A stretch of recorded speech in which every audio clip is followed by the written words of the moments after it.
Everybody, good evening. It's 6 o'clock, so we will start.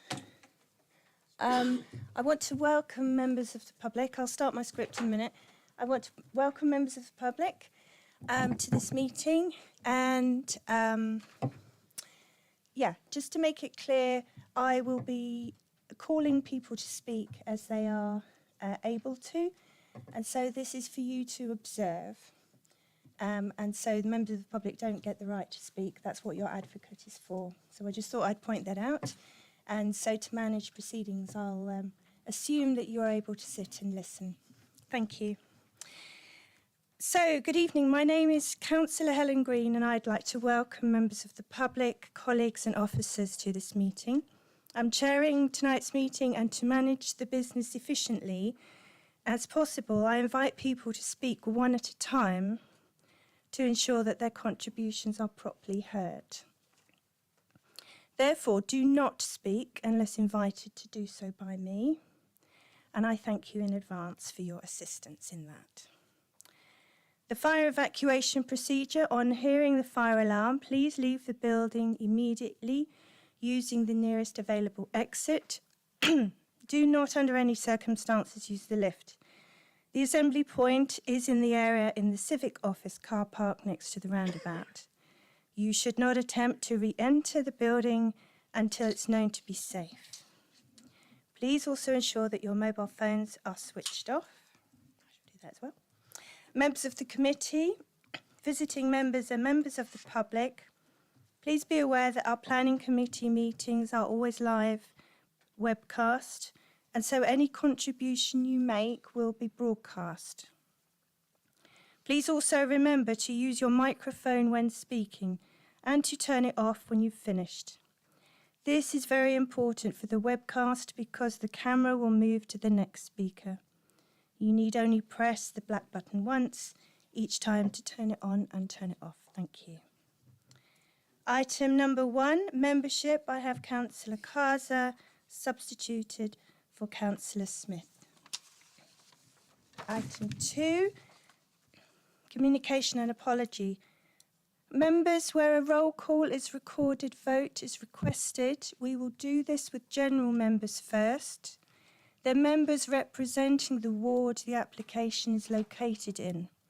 And I vote last and exercise an additional casting vote if required. Visiting members and community advocates, thank you for being present. Please make sure you alert me when leaving and re-entering the meeting so it can be recorded in the minutes. Officers have tabled papers detailing additional information that have been received in relation to the application to be considered tonight. And copies have been circulated to all members and made available to members of the public. Do all committee members have a copy? Yes. And I have apologies from Councillor Handley, and as I say, a substitution for Councillor Smith.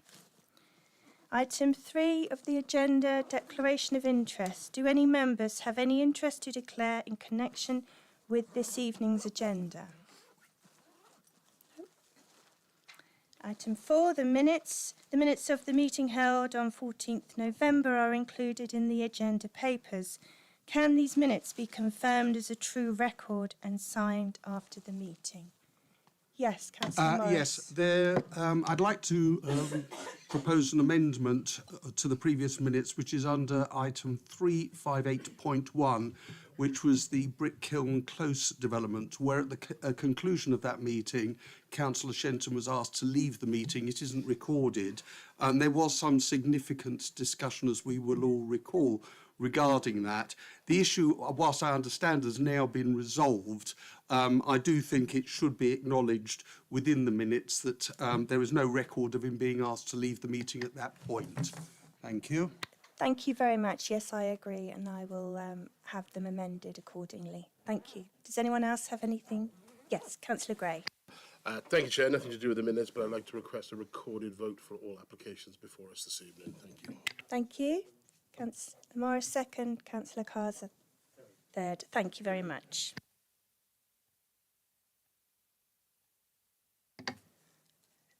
So, item number 5, planning applications. As the papers for this meeting were published and provided to the members of the committee 5 working days in advance of this meeting, and we had a technical meeting that was able to be held prior, I will proceed with the basis that members are well informed about the application before us, having received and read the report. For each application, it's custom and practice at Hertsmere for a member of the public to be permitted to speak against an application and one to speak in support. And when there are 2 speakers for an application, the person wishing to speak against will go first. Councillors who are not members of the committee may also speak in their role as a community advocate or on behalf of residents that they've registered to do so. Community advocates are reminded that after they've addressed this committee, they may go back and sit and listen. Are there any councillors present tonight who wish to speak in respect of an application? Yes, Councillor Cohen. Councillor Lambert and also Councillor Chalice. Thank you very much. Members, may I remind you that any request for an amendment, deferral or refusal must make it clear the material planning consideration.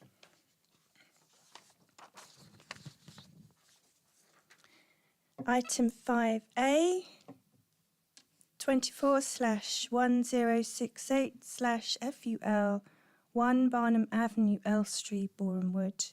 And I will now ask Katrina to present the application.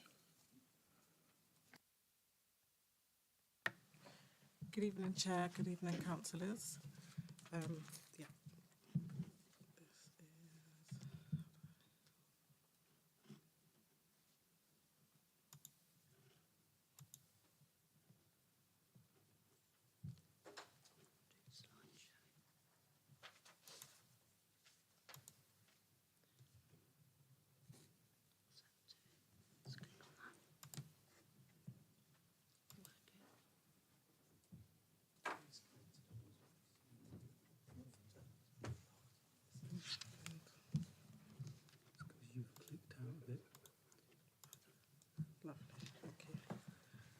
Sorry about that. 1 Barham Avenue. Chair and councillors, I just wanted to highlight to you the updates that have come through post the agenda being published. Just to address that at section 5.1 of the officer report, the town council comments have been omitted to read as no comments received. There was a miscommunication with regards to the call-in sheet and a misunderstanding in that I thought that the comments came from the town council as opposed to just the ward councillors. So the town council have not commented on this application, just to reiterate. And I've received an additional 14 third-party comments to this application, which have been considered and addressed within this presentation. To draw your attention to further the other updates, the MPPF was updated recently, so some of the paragraphs now have been updated to reference the 2024 updates to the MPPF.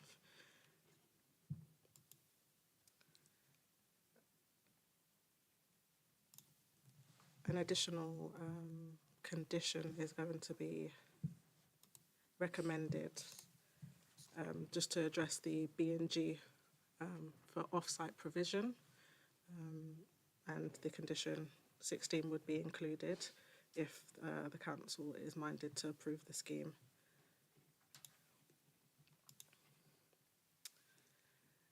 The committee report would be updated to read as follows: to delegate to the head of planning and economic development or development management team management to grant planning permission subject to the completion of a suitably worded section 106 agreement or unilateral undertaking for the following heads of terms by the 19th of March 2025, which gives the applicant 3 months to do so. and that also needs to address delivering the 10%, which is within legislation. The committee report is also updated to read that should the agreement or unilateral undertaken under section 106 not be completed and signed within the 3 months of resolution of grant of planning permission, it is recommended that the head of planning and economic development or development management team manager be given delegated powers to refuse the application for the reasons that suitable provision for biodiversity net gain has not been secured. The application therefore fails to adequately address biodiversity net gain requirements contrary to the requirements of policies SP1 and CS12 of the core strategy and policies SADAM 10 of the site allocations of development management policies and the MPPF. This just highlights all of the sections in the report where the MPPF has been updated. And then the condition just spoken about, and then there will also be reference to the section 106 within the committee report at paragraph 7.67, and an additional informative to just address that.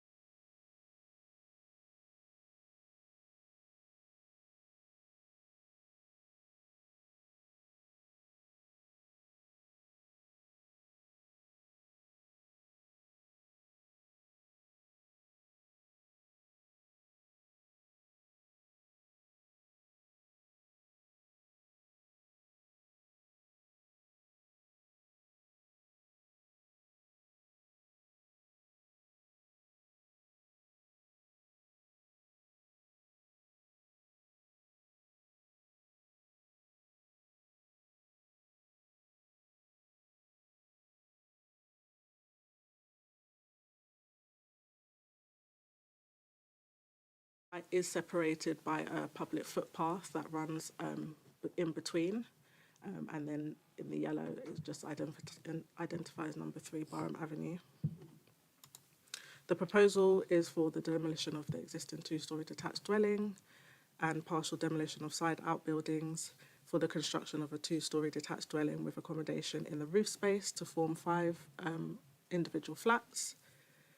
There would be bicycle and refuse and recycling provision, creation of a central crossover to form parking with 6 electrical charging points, private amenity space provision with associated hard and soft landscaping, including boundary treatment and lands. Just to give a brief summary of the history of the site has undergone pre-application advice back in 2023. It was quite positive. It just highlighted that they needed to have addressed biodiversity and ecology in terms of bat and roost assessments, and they needed to just think about waste, storage and provision. Those were the key points raised in the pre-app. There was a previous application to this of a similar description submitted, and that was withdrawn. The reason for withdrawal was that it actually proposed a basement level and 3 to 4 stories and lacked information. Just to give a little bit more context to Barham Avenue and the site, to the left, you can see identified in the green line shows the established building line that most of the dwellings follow. And then the application site in the middle. Top right is the application site. Bottom left is a view taken from coming up from the town centre on Allam Lane as you look into Barham Avenue on your right. And this is a picture taken from the north looking at the site. Again, a little bit more context, just taken a bit further back. These images at the top are taken from Allam Lane looking into Barham Avenue. And this is Kudun Darsan, which is the newer development which shares a boundary with the site to the south. And opposite the application site, you have number 8, known as Alum House, and number 2, just adjacent to that, which are Grade 2 listed buildings. But as you can see, there is a significant separation distance. They're quite much set back into their site.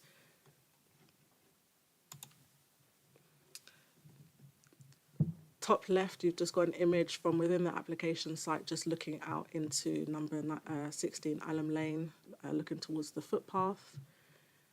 And then these are rear elevations of the application site.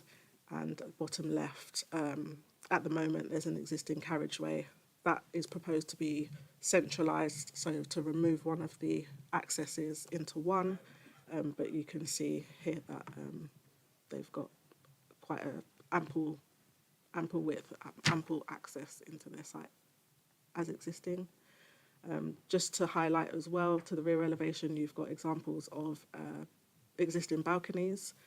Balconies are proposed in the application just to provide each of the units with private amenity in addition to the communal garden space that would be retained.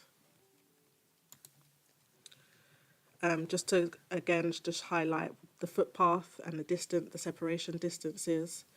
From the top left, you can't see the application site. Top right, you can see Kudum's Darshand, and the application site is set down, so you wouldn't be able to see it from Alum Lane or viewing it from the public footpath. And here you can just see a glimpse of the 9 flats at number 16 Alum Lane. This is the proposed block plan. The red outline, dashed outline, indicates the existing extent of the dwelling and then what is proposed. The width of the existing would be reduced by about approximately 1.1 metre. So there's not a significant increase in width, albeit there is about a 6.6 increase in depth of the to the application site, but it is still within and doesn't breach any 45-degree lines of sight and doesn't have any impact in terms of overlooking loss of light or privacy. Just to demonstrate the existing street scene, this is the existing dwelling. Separation distances, this is Kudum Darshan and number 3 on Barham Avenue, and proposed to the bottom, which just demonstrates character, demonstrates massing in scale. There isn't a significant difference when it comes to the street scene between these properties. Again, just to highlight the existing side and rear elevations, existing at the top and proposed at the bottom.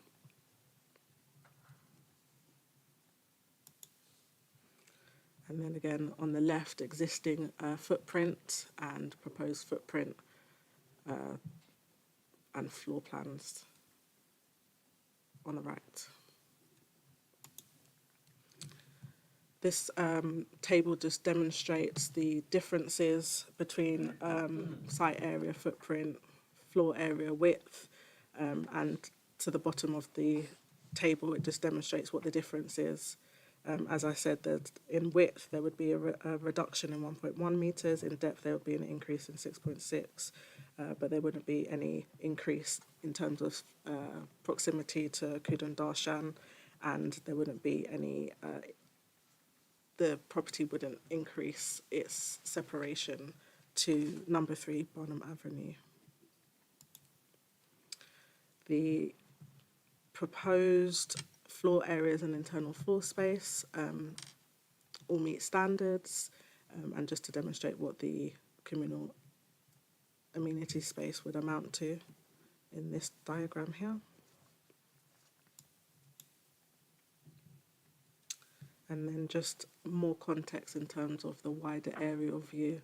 I've just highlighted in yellow some of the larger properties, some of which are recent, that have similar kind of plot coverage, widths and depths and kind of scale as you go along Barham Avenue in terms of character it's considered that the application would be in keeping with character in terms of scale and massing and bulk.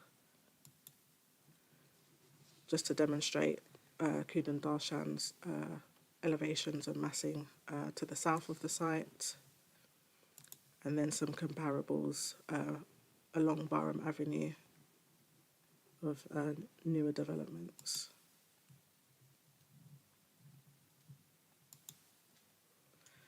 Just to highlight to councillors that there was no objections to the application. There were some suggested informatives and off of my officer's assessment conditions to be applied to the grant of any permission.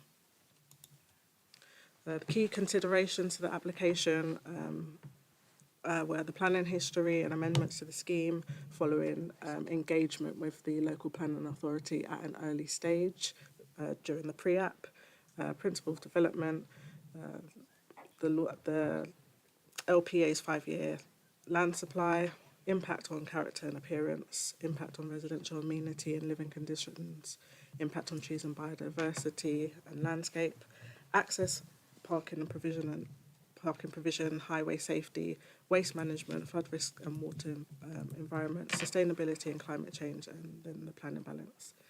So just to draw in on some of the key considerations following the substantial amount of objections, I'm just going to touch on the access and highways and safety and parking, because that's probably the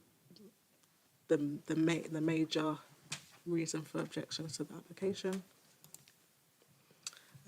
The council's highway authority were consulted on the scheme. As I said, they did not object to the application. They just stated that Barham Avenue is a private road and it's not highway maintainable at public expense. There had been no reported highway collisions within the vicinity of the application site for a 5-year rolling period, and they just stated that there would be a limited extent to which they could comment on the application just due to the private nature of the road. However, they provided an assessment in terms of highway safety and concerns in terms of access and intensification, and deemed that there wouldn't be a significant difference to the existing use of the site and what is going to be proposed, given that the application site conforms to the parking standards and SPD, whereby a 2-bedroom flat would require to provide 1 parking space, and a 3-bedroom flat would be at the discretion of the officer as to whether or not it needed to include any additional to that. The application does provide 6 parking spaces, so in our view it would exceed the requirements in terms of our highway assessment. And just to note that the application is in a highly sustainable location, as detailed in my report. It's about a 10-minute walk to the train station, Elstree and Bournemouth train station, and along Allam Lane you've got two services of buses and about 3 bus stops within 2 minutes of the application site. The MPPF does also highlight that unless there is significant risk of highway safety, an application shouldn't be refused on highway grounds. As you may or may not know, we are also trying to move in a sustainable direction, and given that it's in a sustainable location, we wouldn't deem that the proposal would require any more parking spaces than that, given the size of the units being 2 bedrooms. The top floor flat, as stated in my report, the applicant has confirmed that they are considering to reside in it.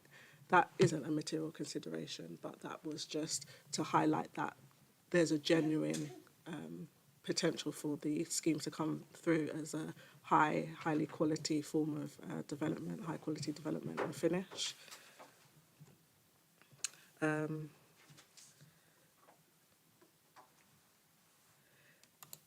And then other considerations whereby informatives were suggested were from UK Power Networks, environmental health, Waste. Waste had actually requested additional information, and that was considered to be able to be addressed through condition.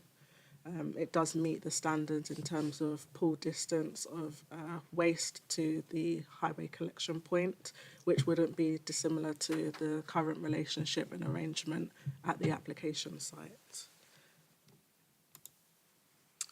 Plan and balance and the reasoning for approving the scheme, just to round up, is that the council is not currently able to demonstrate a 5-year land supply. In recent appeals, the inspector has found that the housing land supply to be just 1.36 years, making the housing and land supply amongst the worst in the country. So this kicks in the presumption in favour of sustainable development to be applied to the application, which means that permission should be granted unless harm of doing so would significantly and demonstrably outweigh the benefits.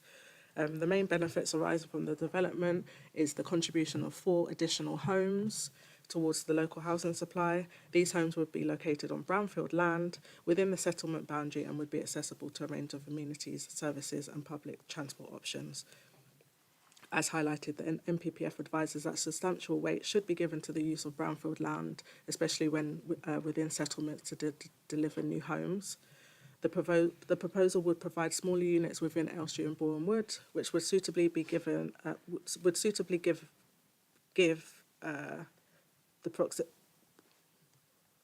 which would be suitable given the town centre proximity. The scheme represents a high quality development. The scheme would likely attract buyers requiring downsizing, which would likely release larger homes within the district. The scheme would meet the accessibility needs of a vast array of buyers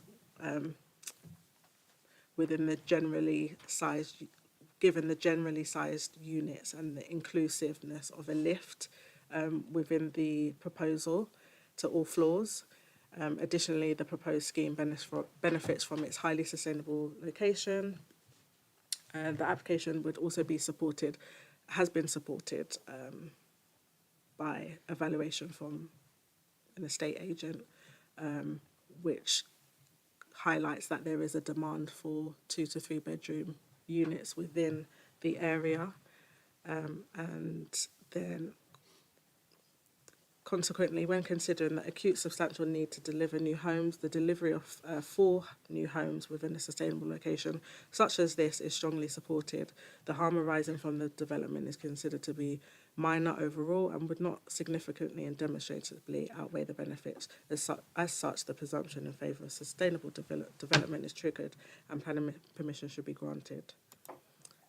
And just to move to recommendation, as stated, I'd like the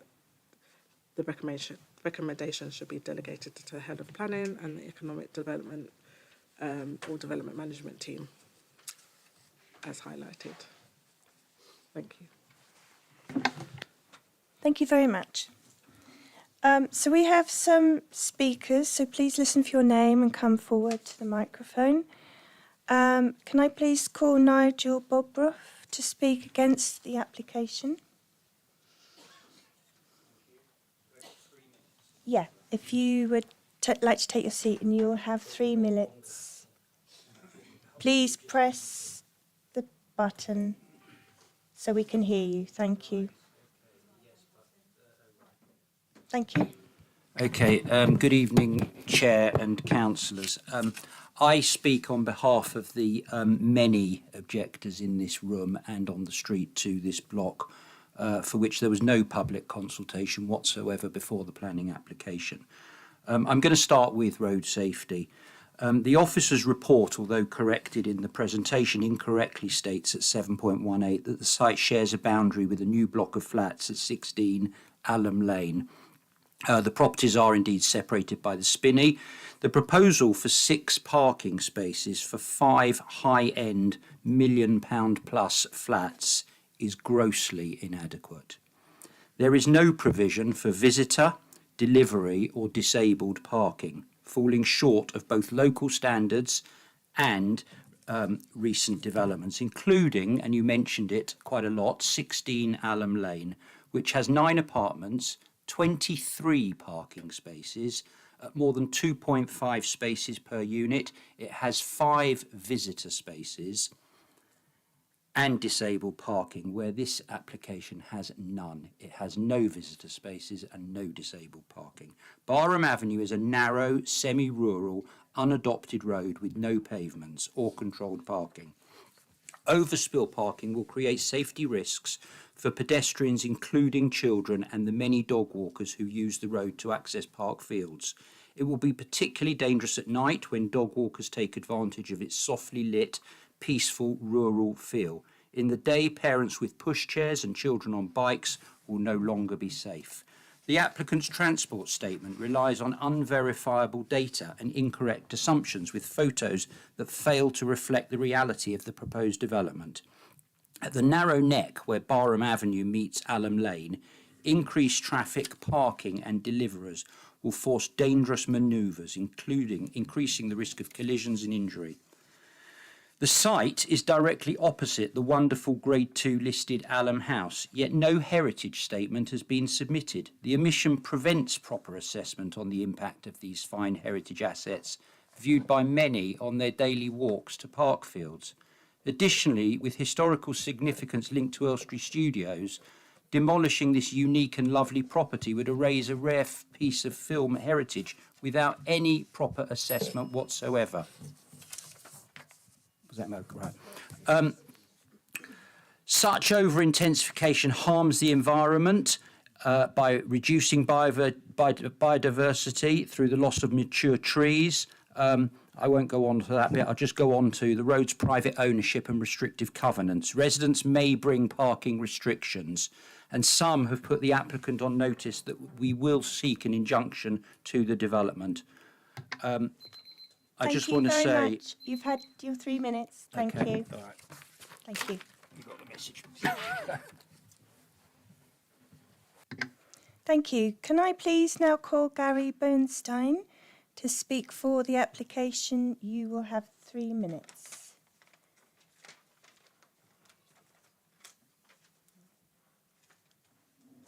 Press the button. Thank you. Good evening, all. My wife Amanda and I have been residents of Hertsmere for 32 years, spending the past 20 years at Hispania No. 1 Barham Avenue in Elstree. During this time, we've cherished raising our 3 children in our 5-bedroom home within the community, while I have also had the privilege of serving as chairman of Barham Avenue Residents Association for 8 years. As we approach retirement with our children having moved out numerous years ago, we wish to remain in Barham Avenue as it offers excellent walking access to the local shops and the train station. We commenced this planning process 2 years ago, working with Hertsmere Borough Council to develop a smaller, more secure, low-maintenance, lateral living dwelling. To achieve this, we proposed a new development consisting of 5 luxury flats, including a second-floor flat that we plan to live in. The remaining 4 units will cater to other downsizers in the area, addressing a recognised local demand for such housing. Conversations with Elstree's 2 local estate agents, Village Estates and Marden Allsuch, have confirmed significant demand for high-end flats catering to downsizers. This trend was evidenced by the rapid sale of all the Griggs flats on Allam Lane before construction was even completed. Our property is overlooked by this development of flats, and we share similar locational benefits which will serve as a desirable and sustainable option for residents seeking a lateral living solution. These new flats would offer easy walking access to Boreham Wood Town Centre, with the train station a 6-minute walk away, according to Google Maps, and the bus stops in Allam Lane literally a few steps away. Additionally, the limited availability of bungalows in the area further amplifies the demand for luxury apartment. This development seeks to meet these needs while enhancing the contemporary character of Barham Avenue. Despite the property being situated at the entrance to Barham Avenue, concerns have been raised regarding the impact of the proposed development on road safety and parking. Reports from both the National Highway Agency and Trace Design Consultants Limited, a respected transport planning consultancy, have concluded that development poses no such risks. In fact, to the contrary, Paragraph 3.3 of Trace Design's report states that the new centralized access layout will enhance visibility on egress compared to the existing arrangement, with 2 access points adjacent to the neighbouring properties. And paragraph 3.6 states that the level of private parking is considered to be appropriate. Paragraph 3.7 of the same report states, in addition to the development's private parking spaces, and I quote, Borough Avenue is 6.1 metres in width with good forward visibility and is therefore suitable to accommodate on-street parking without detriment to pedestrian safety, highway safety, or the operation of the road. In conclusion, we believe our proposed development offers a sustainable later life residential solution for Hertsmere residents. Thank you very much, sir. Thank you. I now can call Councillor Cohen as community advocate against the application, and you will have 5 minutes to speak. Thank you. Thank you very much. Chair and members of the Planning Committee, thank you for the opportunity to address you this evening. I'm speaking as community advocate on behalf of many, if not the overwhelming majority of the residents of Borough Avenue, which is in my ward, to strongly urge this committee to refuse planning permission for this, what they consider inappropriate scheme that presents several significant issues, which I will go through. Parking and traffic concerns are unavoidable in this site. The proposed 6 parking spaces for 5 flats, 11 bedrooms, is grossly insufficient.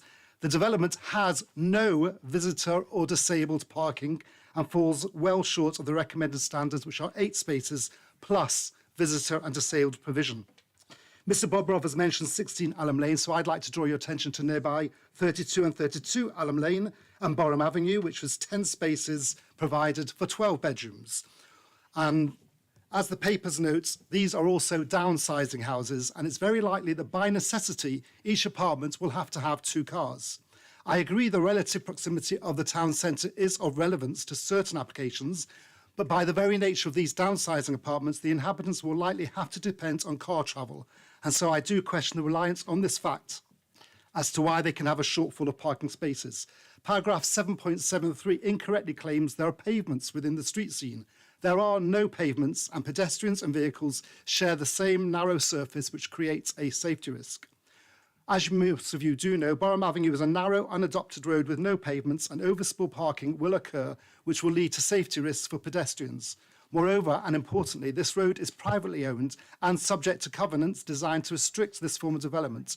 Residents have told me they will seek to enforce these covenants or to impose parking restrictions, making on-street parking unavailable. The applicant's reliance on street parking is therefore a misleading narrative. Paragraph 7.74 notes that the Highway Authority has no jurisdiction over this private road, which limits its ability to comment on safety concerns. Therefore, I do believe the residents must be listened to on this. Furthermore, the predicted traffic increase from 4 to 18 daily trips will place a significant strain on a road already unsuitable for such intensification, which will create dangerous conditions. Now let's go to local character. The design and its impact on local character are unacceptable. Borough Avenue is characterised by detached, single-family, needed homes, and this proposal for flats fundamentally disrupts that character. The design is bulky, it's larger than those next door, it's overbearing and out of scale with the surrounding properties. It extends beyond the high existing building lines, overshadowing neighbouring homes and undermining the integrity of the area as a quiet residential street of detached single-dwelling homes, leading to environmental impacts which we must consider. The loss of a mature tree will further reduce biodiversity on the site, with insufficient measures proposed to mitigate this loss. If you read your papers, as it says, this application is resulting in a net loss of habitat units of 14.63% due to the increased development on site and the loss of a vegetated garden. Yet we are providing 5 new residential units. Surely these should have amenity space at least equal to the previous home, if not more. I'm surprised we are not requiring on-site habitat unit net gain of 10% as required under MPPF. We should not be relying on off-site provision, and I feel that in conformity with national policies, all biodiversity net gains should be on-site. The scheme also neglects critical heritage considerations. The site is directly opposite the Grade 2 listed Alum House, which is incorrectly referred to as locally listed in paragraph 7.19 of the report, when they are statutory Grade 2 listed buildings. Yet, despite the close proximity, the applicant has failed to submit a heritage statement to assess the potential harm to this historic asset, which is required by policy 729 and paragraph 200 of the MPPF. This omission prevents the council from adequately assessing the impact of the development on heritage assets as required by policy. Paragraph 8.4 of the office report states that the applicant will retain the penthouse suite for primary residency, but there is no mechanism to condition or enforce that what has been proposed, which renders the statement irrelevant. So in conclusion, this application fails to comply with local and national planning policies due to its lack of a heritage statement, the inaccuracies in the office report, and most importantly, insufficient parking provision. The proposed 6 parking spaces for 5 high-end apartments is particularly low compared to nearby developments, and the lack of visitor and disabled spaces compounds the issue. The safety risk posed by shared pedestrian and vehicle access further exacerbates our concerns. Given the road's unadopted status, private ownership and covenants, the feasibility of this development is further undermined, and we strongly urge the council to reject this application. Thank you very much. And please now can I call Councillor Chalice as community advocate for the application to speak, and you will have 5 minutes. Thank you. Thank you ever so much. I'm here advocating for the planning application for 1 Barham Avenue, which proposes replacing the existing house with 5 self-contained flats. This well-considered development is compliant with policy, represents sustainable development and offers significant benefits to the community while respecting the character of the area. The applicant has lived in this area for many years and wishes to contribute positively to the community's housing needs. Their aim is to provide ideal homes for downsizers, residents like themselves who want smaller, more manageable properties without having to leave the area they love. As stated in section 8.4 of the report, the applicant has demonstrated a long-term personal commitment to the property, which can contribute to maintaining the overall quality, appearance and upkeep of development. Additionally, having the applicant reside on site fosters a sense of community and accountability with the scheme. From a policy perspective, this approach supports the promotion of well-designed, well-managed and socially sustainable housing developments. In the National Planning Policy Framework 2024, there is a focus on the significance of assuring there is efficient use of land, taking into account the need for different types of housing, market conditions and importance of well-designed places. This proposal supports that aim. All of these play a significant role in our community, and this proposal will seek to address this. The proposal improves the housing mix on offer by introducing well-designed flats without significantly altering the character of the street. While some may view an alteration in dwelling type from a large single-family house to flats as a dramatic change, this proposal demonstrates how such a shift can be achieved sensitively and effectively. By converting a single large house into 5 well-designed flats, this development makes optimal use of the site in a way that is both sustainable and beneficial to the community. The situation of the site makes it well connected to both the centre of Boreham Wood, bus links and the train station. The design and landscaping have been carefully thought through. The creation of a new centralised access point, along with soft landscaping beds on either side, enhances the site's frontage and reduces the number of vehicle conflict points in Barham Avenue. The Highway Authority has not raised objections and supports the proposed access changes as a step towards improved safety for pedestrians and vehicles. The report has also approved of the parking applications in the application. To conclude, this application represents sustainable development that is compliant with policy and delivers clear benefits to the community. It supports residents to stay in the area, contribute to the borough's housing supply, and demonstrates how housing mix improvements can be achieved without compromising the character of a neighbourhood. Thank you. Thank you very much. Officers, do you have any comments before I ask members?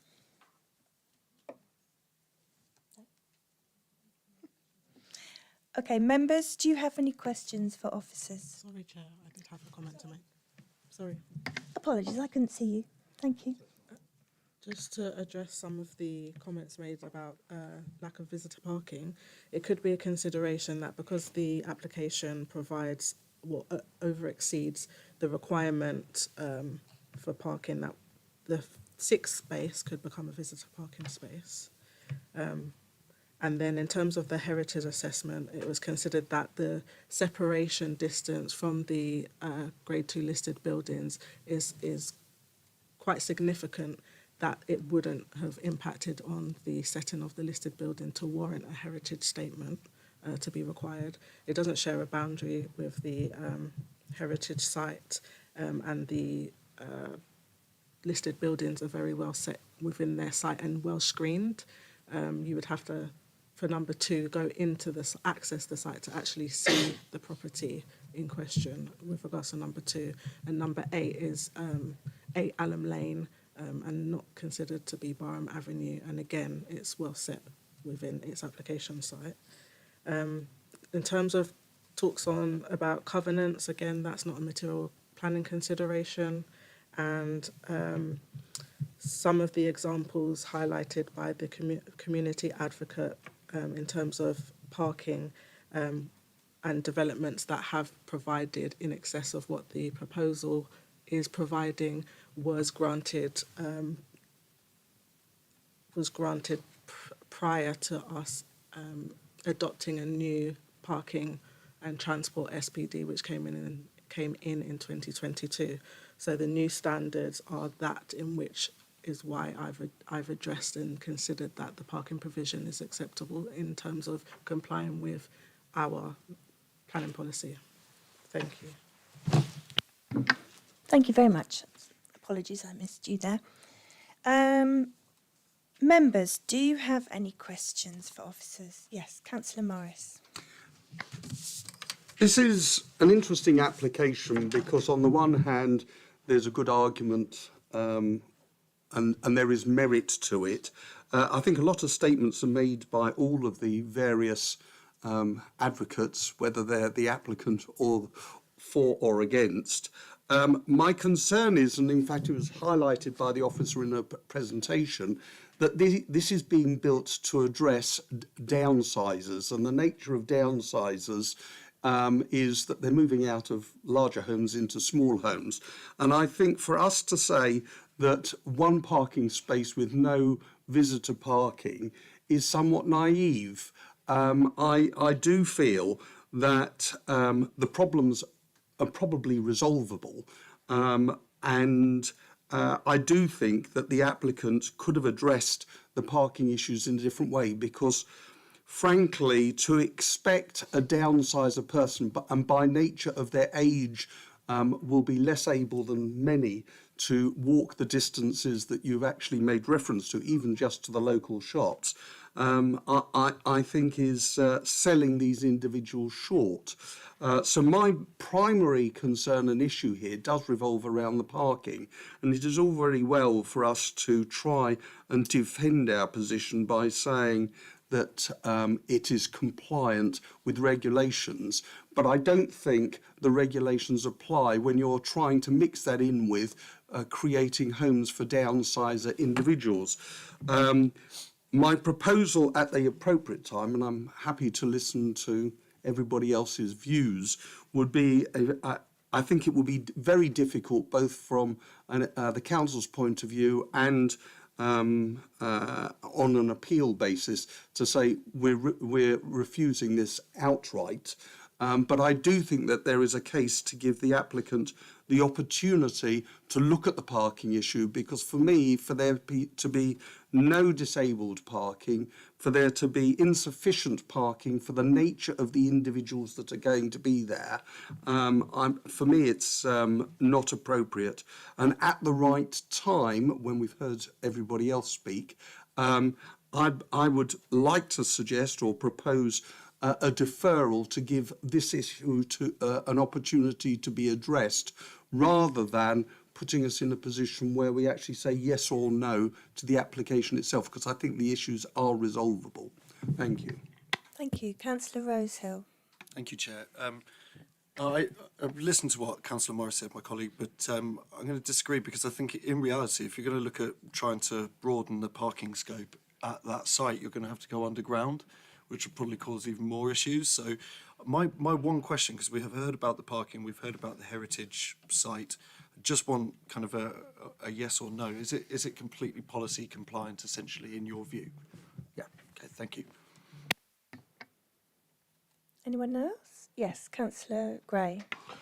Thank you, Chair, and I'm fully supportive of this application. I do believe the issue around parking and safety on this street is exaggerated, if I'd say so. The property is number one, which sits right on the corner of Allam Lane. Whether there's 6, 7, 8 cars potentially using that site at any one time, they're not going to be driving down the whole length of the street. I think it's a dangerous assumption to make that because people are older, they're going to be using cars and kind of less mobile. I think that's quite a dangerous comment to be made by Councillor Morris. I can probably find 20 or 30 people in this room that are 30 years older than me and him who are much more fit and able than both him or I are. Look, I think looking at this application, and the applicant who has placed the application in place, it just goes to show that, you know, houses need to develop with people as they go through their life cycle. This gentleman is obviously rooted in his community. The house has got to a size where he no longer needs it to be at that size, but he wants to stay part of that community. And he has every right to change that property to allow him to stay there, but in a property that's much more manageable for him. I can imagine there are people up and down this entire street thinking the same. When the time comes, what do we do when we no longer need this large single family home? Do we sell it on and find somewhere else? Or do we do something that allows us to carry on living in the area we love? And that actually provides a lot of kind of comfort to me in actually approving this application this evening. I really don't see how whether there are 6 cars on this street or not is going to move the jot in terms of safety. I would suggest if there is a residents' association and there is a need for a pavement and safety improvements, that you all get together and you maybe possibly give up a few metres of the front of your property and you install a pavement to actually make it safer for every single user on that street. But to try and blame one development for a huge safety issue on that road is fallacy, I'm afraid. So once we've dealt with the decision about where we're deferring it or not, I'd like to propose that we accept the officer's recommendation with all the caveats that are set in place on it. Thank you. Thank you. Councillor Sussman. Thank you, Chair, and thank you very much for the presentation. I've got a couple of questions, stroke concerns. I think, first of all, referring to my colleague, Councillor Gray, what he's just said now, I do take that as maybe he's suggesting that a precedent would be set whereby anyone who wants to downsize just converts their house into a block of flats. So I would question that. My two main questions to you, and thank you for referring to the Planning for Growth document of 2022, because it very clearly does say in that for any properties, there should be one space for 5 residential, there should be one disabled space, and that's what it says. I don't know the page number, it's 3.17, and that's clearly not the case in this instance, so that doesn't comply. I would like to know where the bionet diversity gain will be going and why that hasn't been secured already. Thank you.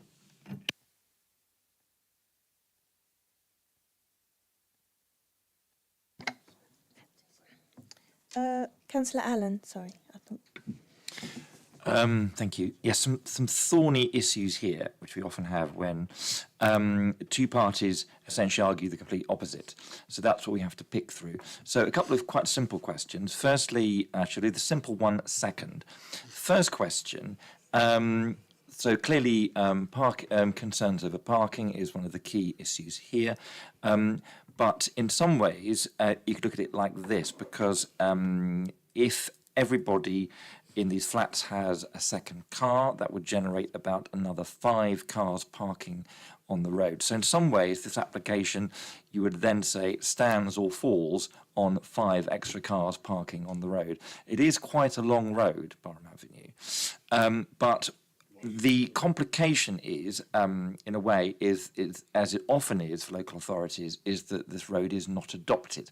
So my complicated question is, at appeal, I don't have any knowledge of this. At appeal, what would an inspector make of the grey area around the unadopted nature of this road? Because it means we don't have as meaningful a highways report as we would have for an adopted road. So that's the first question. Second, simple question. Am I right in thinking the new building would be 1.9 metres taller than the previous one?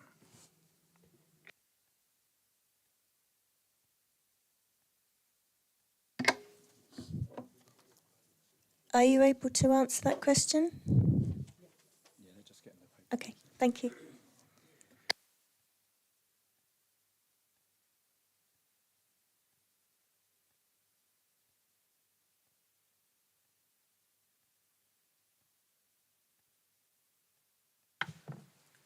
So to answer your question, Councillor Allen, yes, the ridge height would be slightly increased by the 1.9, but it wouldn't overshadow that of Kumar Darshan to the south.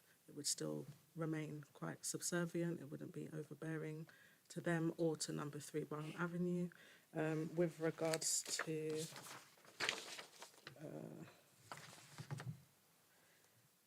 the lacking parking spaces, I think was the question. What I'm getting at is what's suggested is that the parking would create a highway safety problem. And the highways report is in some way silent on that because it's an unadopted road. So that creates a grey area. My question is, were we to refuse it on that grounds, what would the inspector make of the fact that there is that grey area because it's unadopted? I don't know the answer to that. Do you understand my question, Ross?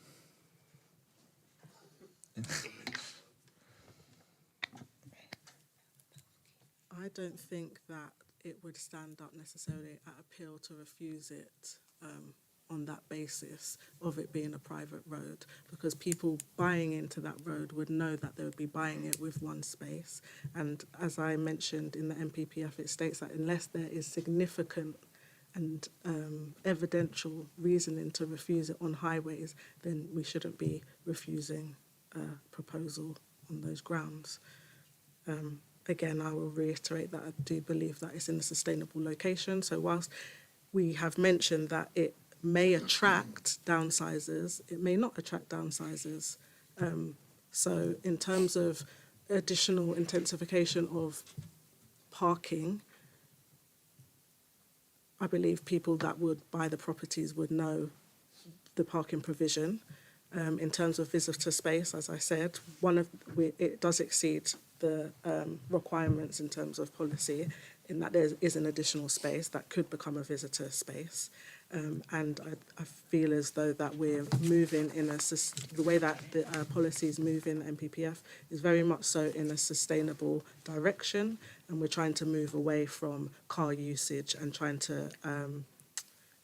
to encourage other forms and modes of transport. As I said, there's bus stops within the vicinity of the site. People are using Ubers and taxis now. There's so many other modes of transport that, in agreement with Councillor Gray, that I don't think that we can try to address a situation of the private road in terms of highway safety issues and concerns on the basis and off of the back of one planning application. As demonstrated in some of the images, just to show context of the site, there has been recent development where larger houses are being redeveloped into larger than 5-bedroom homes. So the rationale is that yes, there may be 11 bedrooms, and the 4 units would accommodate 2 bedrooms, and the 5th would accommodate 3 bedrooms. But the people coming in and out of that property could be the same as a single dwelling household of accommodating a large family, where people have decided, maybe because of the market, that they're going to live in a communal way, and that's where the rationales come in that. I don't believe that the intensification would be dissimilar to a large family home in terms of the units being separated into 5. Just quickly, then I'll let someone else speak. But what I was getting at is the argument, there's parking problems which cause inconvenience. The suggestion made here is it causes a danger, causes a hazard. The highways report doesn't indicate that, but doesn't indicate that because it's not an adopted road, and therefore we have a bit of a grey area. And that was trying to clear up, but I'll move on. Thank you. Councillor Hodgkin-Jones. Thank you, Chair. Yes, it's a difficult one, this, but I do have a few concerns which centre mainly on the lack of parking, no disabled parking, lack of and no visitor parking, and the subsequent safety impact on pedestrians. I'm also concerned that the development is out of character for the road and that it's disproportionate in size to the surrounding buildings. I also think it's very important to listen to the local community, and there's a strong, numerically, there's a lot of people that are in the road that are very, very against this property, and I think as local councillors we've got to listen to their voice and we must respect their decision. So, yeah, I'm afraid I can't support this application. Thank you. Councillor Kaza and then Councillor Sussman. Thank you. I'm really surprised that parking should be the single most important determinant for construction of flats and houses. There are flats in central London where there is no parking given to the visitors. There is no parking for the residents. It's absolute zero. When we go and see those people, we have to park out and the residents don't have any parking whatsoever. And when it comes to disabled parking, on a private road, I wonder if that's applicable at all. When it comes to the parking of people who buy the flats and have 3 cars, 4 cars, whatever number of cars that they have, apparently from what we hear, what we have seen, there's ample number of parking available on the road itself, off-street parking or on-street parking. So since we need more and more houses, I'm fully in favour of this particular proposal. Thank you. Thank you. Councillor Sussman. Thank you again, Chair. Sorry, there was, as well as my BNG question, which I know you'll answer, and just confirmation of the disabled space. I want to ask if the residents of the road did decide to put in parking restrictions, this is a bit of a what-if question, that would clearly change matters a lot. And that would have a huge implication on any of the property owners who did have more than 1 car and did have a visitor and possibly even a disabled visitor come to see them. If parking restrictions were in place on the road now, would that change your recommendation? Thank you. Apologies. I will defer to legal counsel because she may be able to clarify the parking restriction topic legally. Because it's a private road, you can't compel any conditions. So it would have to be within the planning application site. So there can't be any parking controls because it's not within the Highways Authority to set that.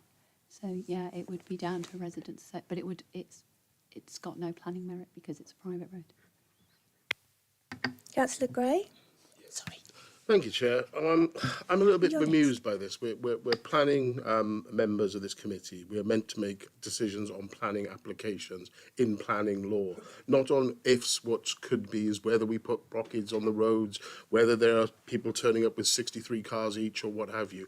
We have to deal with the facts that are in front of us. This is a fully compliant application on a brownfield site because it's pre-developed land. The other alternative is to build homes on the greenbelt, which nobody wants to do. So I don't understand why we seem to be going round in this circle on ifs, maybes and what have yous. You know, the application is fully compliant. It meets all the parking standards. It's probably one of the widest unadopted roads in the borough, so on-street parking can accommodate visitors and the occasional visitor or disabled parking if necessary.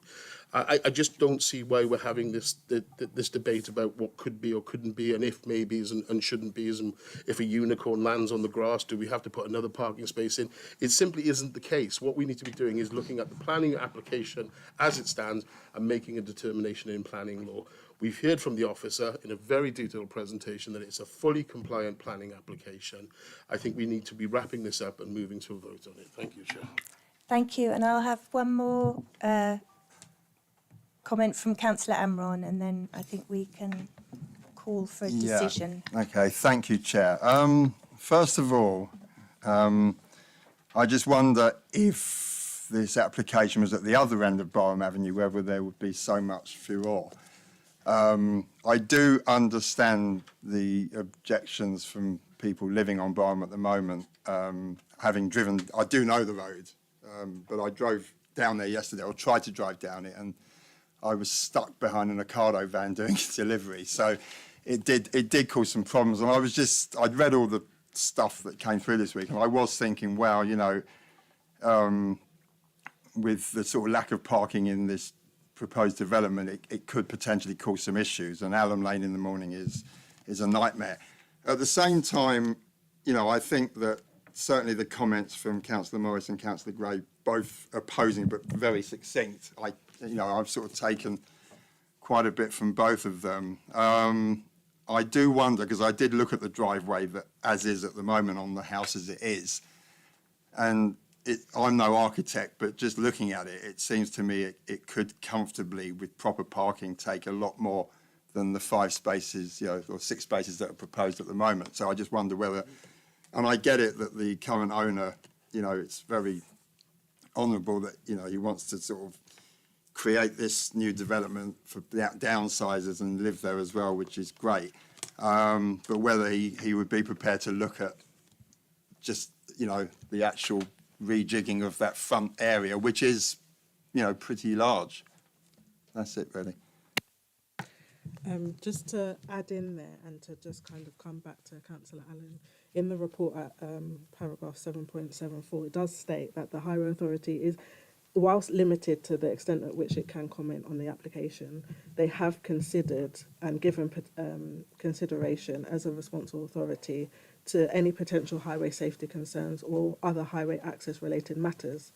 The Council's Highway Authority therefore has supported the access proposal, as there is a reduced number of conflict points between pedestrians using the footway, and I know in the recent objections that came in following the agenda, that the footway makes it seem as though it's there's footpaths there, but I think that is the footway reference is kind of mentioned lightly. I don't think they're necessarily talking about a footpath. I think they're just talking about the way in which you would Miranda and access in and out, whether on foot or in a vehicle, or out in and out of Barham Avenue. And they've said that the proposed access would allow vehicles to enter and exit the site very easily. Again, just looking at the proposed block plan, I believe if councillors were moved to approve the scheme, that we could potentially condition a new parking layout to be able to accommodate more parking provision. Whether or not that changes it from being one access or retains it as being a carriage driveway to be able to accommodate that, I believe that could be addressed through condition. And then to address councillor with regards to why there's no B&G on site. The site is in deficit of 0.35 of a unit, so that is not a significant amount. However, the applicant has been made aware of the financial requirements, and that would be associated to engage in a Section 106. And that was what they had put into their application, that because they couldn't provide the on-site provision, which would mean that they would need to install an additional 13 trees due to the loss of the cherry tree to the frontage, that wasn't feasible at the time. So they had always leaned into wanting to provide off-street provision, which the MPPF and the MPPG support. In legislation, it is an acceptable route to be able to provide off-street provision as long as you're meeting the 10%. And in terms of where that's going to be allocated, we don't know yet. That's within the condition that those details need to come forward for us to be able to monitor and acceptably accept that habitat bank. We do have an ecologist. The ecologist would be consulted, and they would likely devise what habitat bank that would be associated to within the borough. And then, yes, if we were able to condition parking provision, then I'm sure that a disabled bay, a visitor bay, could be included in the scheme. Thank you very much. So if we've got no other questions, is there someone who would like to move the proposal that we recommend the development? Oh, sorry.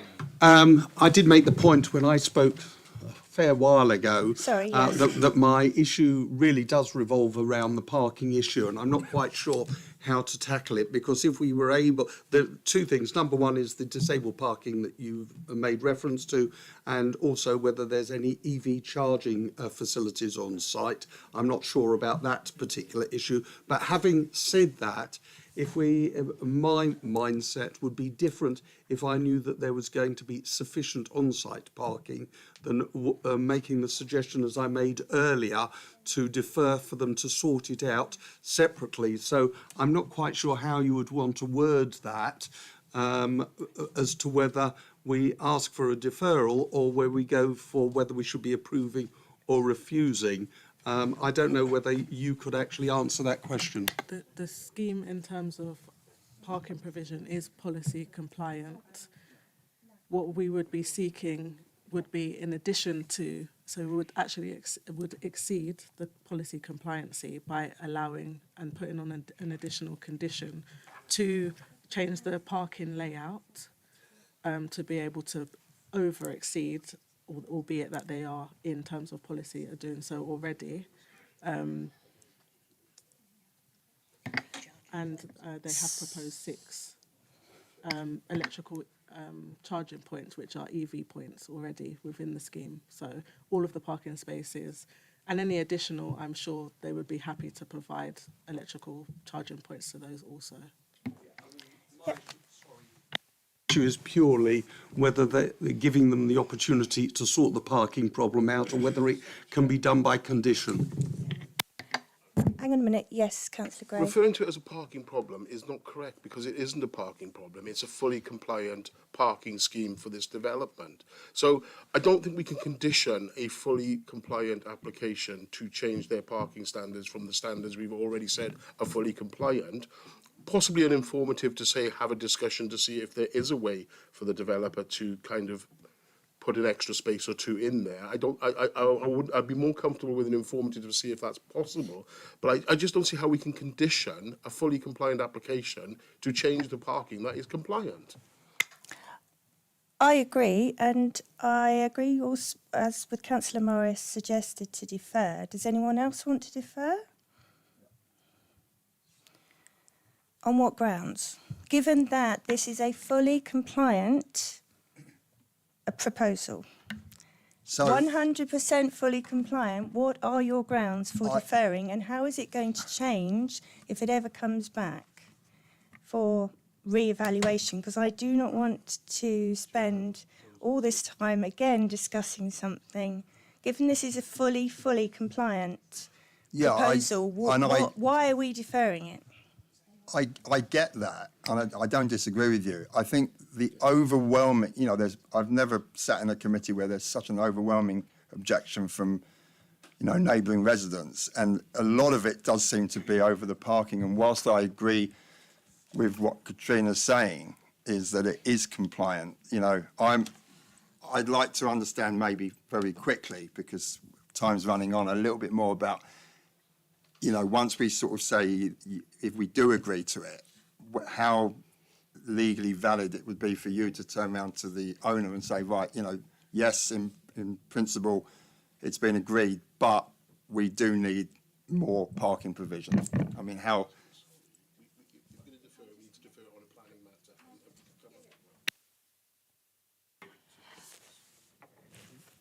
I think it's clear from the report how it's met their policy.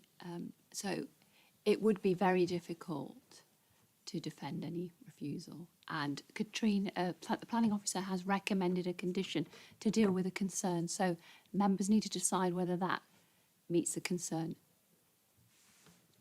So that's in supplemental to it already meeting policy. I might just also add that we can't foresee, we don't have crystal balls, and we're not, in the area of trying to see what if, but, or maybe in the future. If this is a fully compliant proposal, I'm struggling to see why we can't vote whether or not we agree with it or not. Given that it's fully compliant, nothing is perfect, right? But anyway, that's my opinion. What is suggested is that one of the 6 parking spaces is turned into a visitor/disabled parking space, and potentially the width of it could be slightly increased. And then that would just require condition 11 to be the wording to condition 11 to be slightly amended. Yes, Councillor Gray. The owner and developer's in the room, and I'm sure he's heard the issues that we're having and the concerns that are being raised. But the truth of the matter is, it's a fully compliant planning application. I'm sure he will be willing to have an out of this meeting conversation with our planners to see if there's something that can be done. But he's not in any position to actually do it because it's fully compliant. So that's about for me, that's about as comfortable as I'm able to go on this in terms of the parking issue. It's fully compliant. There is enough spaces for the building that is being proposed in front of us. I propose that we move on this and accept the recommendation with all officers' recommendations. Do I have someone else to second? I'd like to second, yes, please. Thank you, Councillor Rosehill.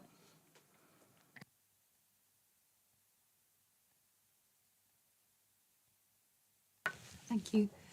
So the recommendation is in the report and the addition and the addendum. That was part of the report. So if we can take the vote for the recommendation or against or abstain. Councillor Allen? For. Councillor Amron? Difficult one, but for.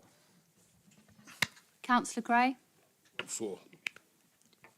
Councillor A. Kazar? For. Councillor P. Kazar? Councillor Morris? For. Councillor Hodgson-Jones? Against. Councillor Rosehill? For. Councillor Sussman? Against. Councillor Green? For. That's been carried. The recommendation's gone through. Thank you very much. Would everyone like 5 minutes? Stand up and turn around and sit down again? Okay. We will be back in 5 minutes' time. Thank you very much, members of the public.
let's take our seats just while we find Councillor Allen.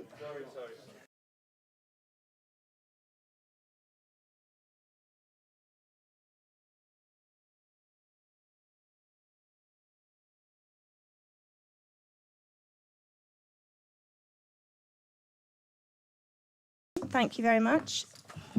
Item 5B, 23/1731/FUL National Animal Welfare Trust in Watford, and I invite Alexia to present to us. Thank you.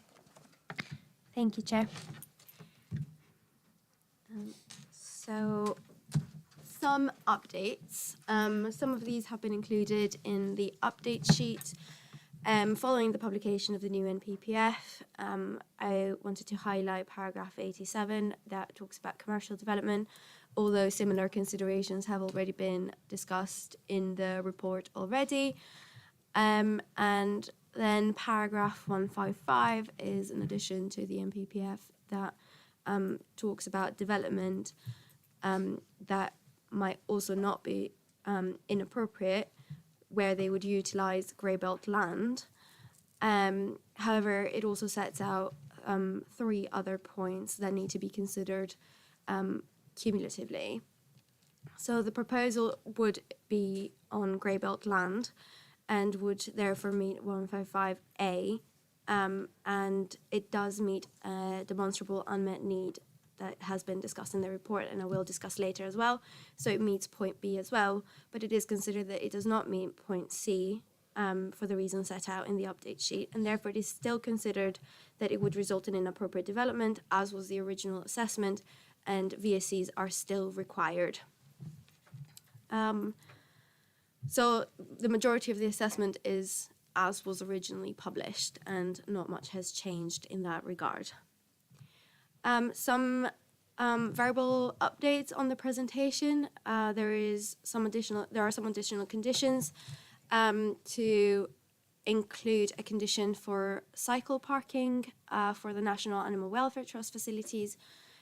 This is as per paragraph 880 of the committee report. This was just an omission from the really long list of conditions. So that is to be added, which would provide 1 cycle space per 2 full-time employees. That would result in 14 cycle parking spaces. And then a condition that is split in 2 for the 2 different phases so that it is applied separately, which would be for the provision of a whole life carbon assessment. For NOT, this would be to demonstrate how the proposed reductions in emissions will be achieved. And then for the commercial development in phase 2, this would demonstrate how the proposed reductions have been achieved already for the NOT phase, and then what is carried over for the next phase as well. This is also as per paragraph 8.103 of the committee report, which was also an omission from the full list of conditions. A clarification in terms of the financial contributions that highways have requested. The Strand 2 contribution was, because the application was submitted a year ago, this was a bit generic and was prior to the publication of the Growth and Transport Plan from county.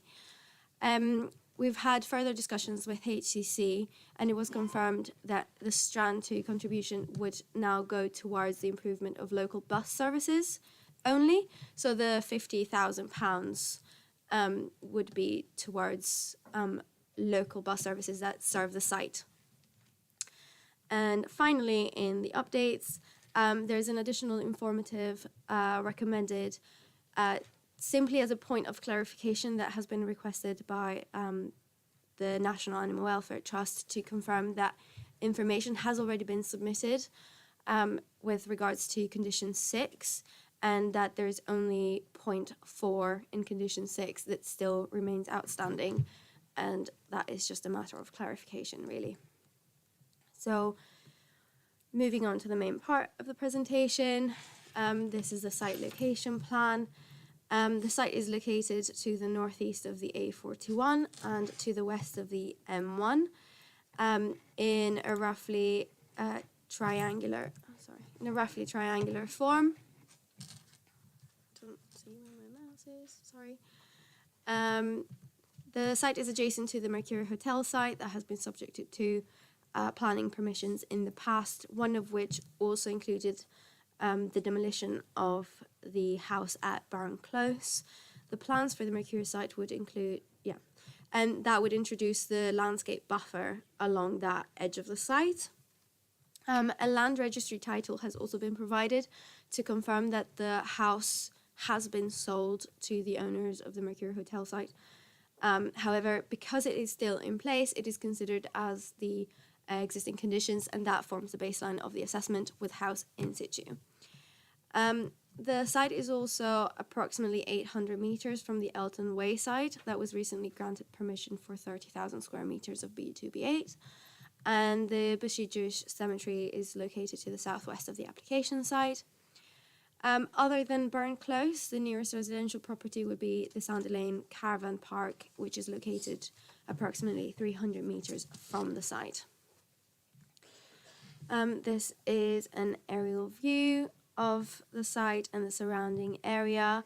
The application site is with the red outline, the Burn Close property is in pink, and the Mercury Hotel site is in the orange outline. Sandy Lane Caravan Park is just at the rear, and the Bushy Jewish Cemetery is just on this side of the A41. So in terms of the proposal, this is a hybrid application for phased development. The first phase is the full application for the re-provision of the National Animal Welfare Trust facilities, which include the widening of the existing access, car parking provision and associated works. And then phase 2 includes the demolition of all of the existing buildings upon completion of the new facilities, and an outline permission for up to 4,264 square metres of commercial development, which would include B2, B8 and Class EG3, with ancillary offices. This is with all matters reserved except for access, which is an approved matter. So a bit about the history of the application. There was a high-level pre-app that took place, and concerns were raised at an early stage about the property at Barron Close and the unknown circumstances about the potential demolition. So initially the proposal included 3 buildings, as is seen on the left side. Following discussions, Unit 3, that is to the front of the site, was removed and was replaced with additional car parking for the commercial scheme.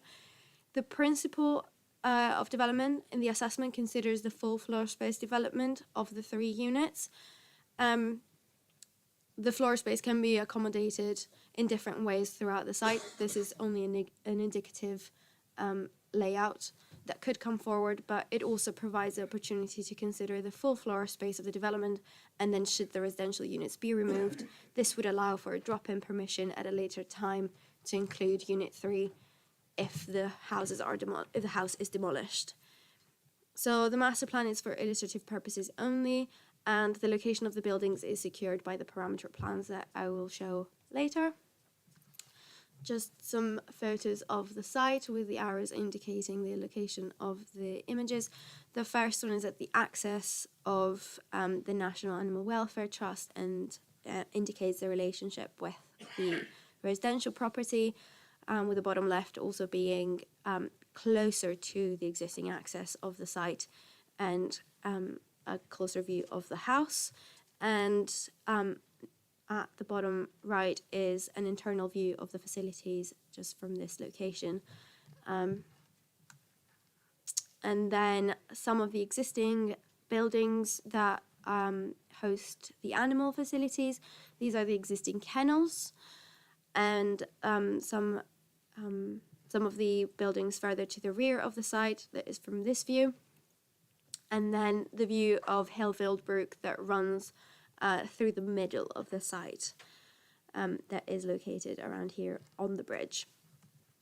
And then some photos of the greenfield area of the site that remains undeveloped. This is mainly used as an exercise area for the animals. There's a footpath just over here, and views are taken from either side. The top right view looks towards the location of the new car park and new access for the NOT facilities. Just going through the plans that have been submitted in support of the application. This is the master plan indicating both phases of development, and this, as I said, is for illustrative purposes only. And then the building heights parameter plan is the main plan that would secure the location of the commercial buildings, and the developable area parameter plan, which also includes the area of car parking. The parameter plans refer to the outline phase only, and the green and blue infrastructure parameter plan as well. The illustrative landscape framework plan includes the whole site and is part of the approved plans for both phases of development. And then these are the proposed plans for the new NOT facilities, with the building B1, B2 providing sleeping staff accommodation with 2 one-bed apartments at ground floor level and first floor level. And then building C, which is the administrative block, that would also serve as the headquarters for the National Animal Welfare Trust. And then some examples of the cattery block and the kennel block. So in terms of key considerations, these are all described in detail throughout the report. I will be going through some of these in a bit more detail and some just in headlines. But in terms of the principle of development, this was considered in 2 parts, one for the need for the new NOT facilities and the other for the need for employment. So in terms of the new NOT facilities, the existing facilities have been on the site and have developed over 50 years, and the existing buildings are no longer fit for purpose. And the need for new facilities is not disputed by officers. Therefore, the principle of new facilities rests on the assessment regarding the impact of the proposal on the Greenbelt. The commercial development is put forward as enabling development for the new NOT facilities, and that is also discussed later in the benefits of the scheme as well.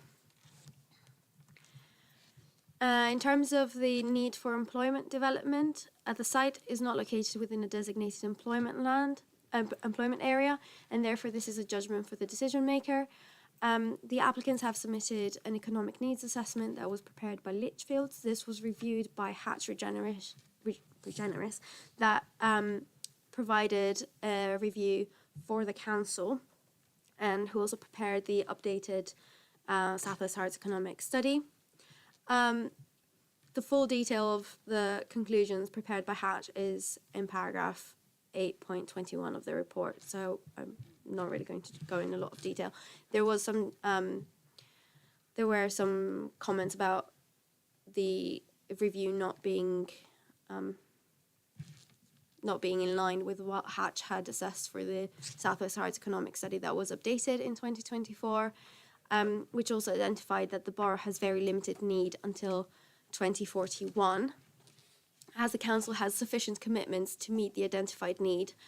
There are some uncertainties around some of those commitments, but further applications have been approved, with Elton Way and Charleston Paddocks amounting to 41,500 square metres. However, the difference with this proposal and where officers give weight is the fact that the proposal would provide smaller industrial units. The current average vacancy for spaces under 1,000 square metres or less is at 5.6, where the average rate for industrial premises is 11.9%, which indicates that there's quite low vacancy rate for smaller units. And it is also highlighted that Hertsmere's businesses primarily comprise of small-scale businesses of 1 to 9 employees, which is 91.6% of all businesses in Hertsmere. Some of the businesses that have been identified as requiring small industrial spaces would be specialised construction activities, construction of buildings, retail trade, wholesale trade, food and beverage businesses, but that's not an exhaustive list. So based on the two assessments, the principle of the B2B8 development and the new node facilities is considered acceptable and will rest on the principle of development in the Greenbelt and other material planning considerations. So in terms of the Greenbelt, the development is inappropriate by definition because it does not comply with any of the listed exceptions in paragraph 154 and in the new paragraph 155. The proposal would substantially increase the built form on the site, and that would result in spatial harm that would be given substantial weight. Visual harm to the openness arises from the visual impact of built form. The site is within an identified landscaped character area that has been assessed as being as having moderate sensitivity for small-scale commercial development. And the LVIA concludes that limited harms would arise to the landscape character. Upon completion, these harms would be minor, adverse to negligible, and by year 15, when the proposed planting would become established, these would be negligible effects to the landscape character. In terms of the Greenbelt purposes, Purpose B is the only one that is affected, but this is a moderate conflict. This is to prevent neighbouring towns merging into one another. This is given a score of 3 out of 5, so it's only considered moderate. So taking all of the above together, the proposal is considered an appropriate development in the Greenbelt, and therefore very special circumstances would be required that would clearly outweigh the harm to the Greenbelt and any other harm. So in terms of visual amenity for the outline phase of development, the design and layout are reserved matters and the parameter plans have been put forward. The maximum building height would be 14 metres, and the council's urban design officer has commented on the proposal. The main concerns that had been raised was around the proximity of Unit 3 to the residential property, but following the removal of Unit 3, these concerns have been alleviated and other matters can be dealt with at reserved matters stage. The master plan is illustrative and is only one way that the scheme could come forward, but there might be changes to the master plan, which the reserved matters will be brought back to committee for determination. In terms of the visual amenity for the full element of the proposal, it is recognised that the animal facilities are largely utilitarian buildings, but they are only single-storey buildings, so the visual impact is very limited.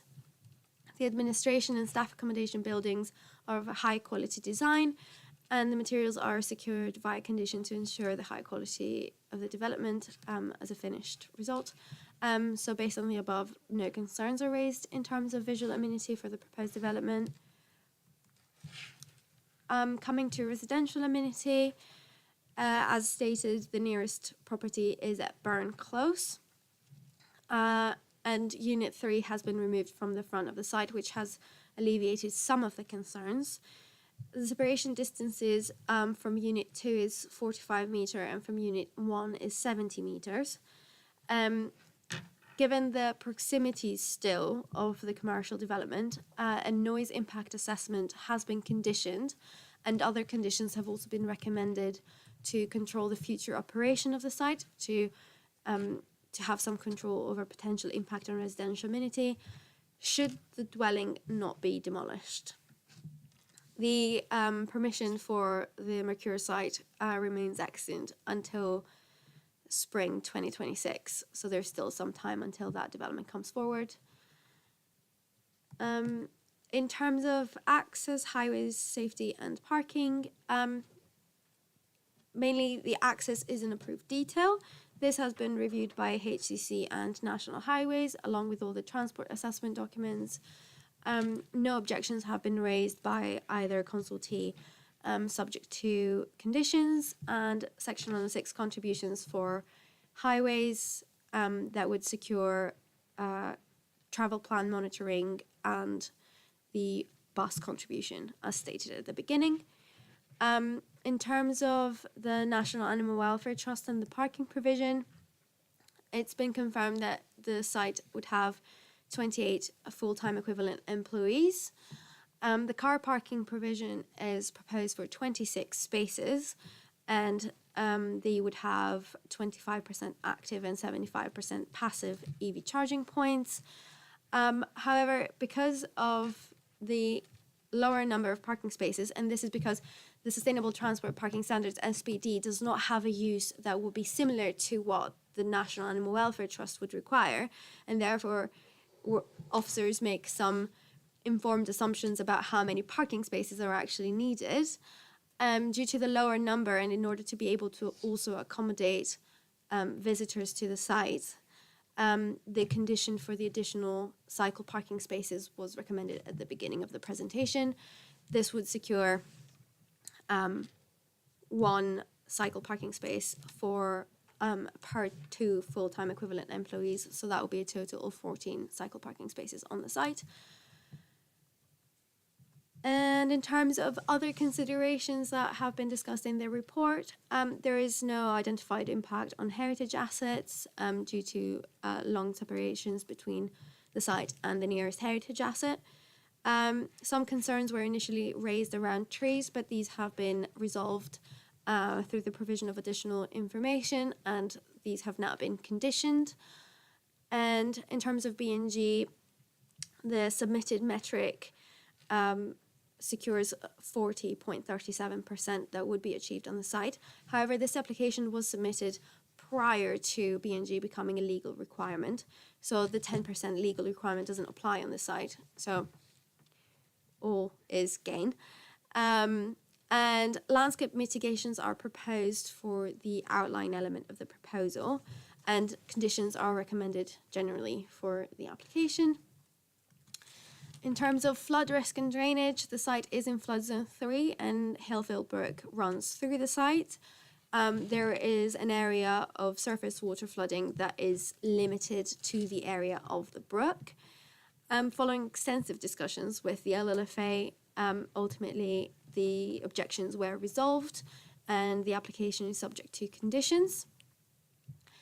Conditions have also been recommended with regards to land contamination and a site waste management plan, and no significant concerns were raised regarding air quality due to the smaller scale of the development in this area.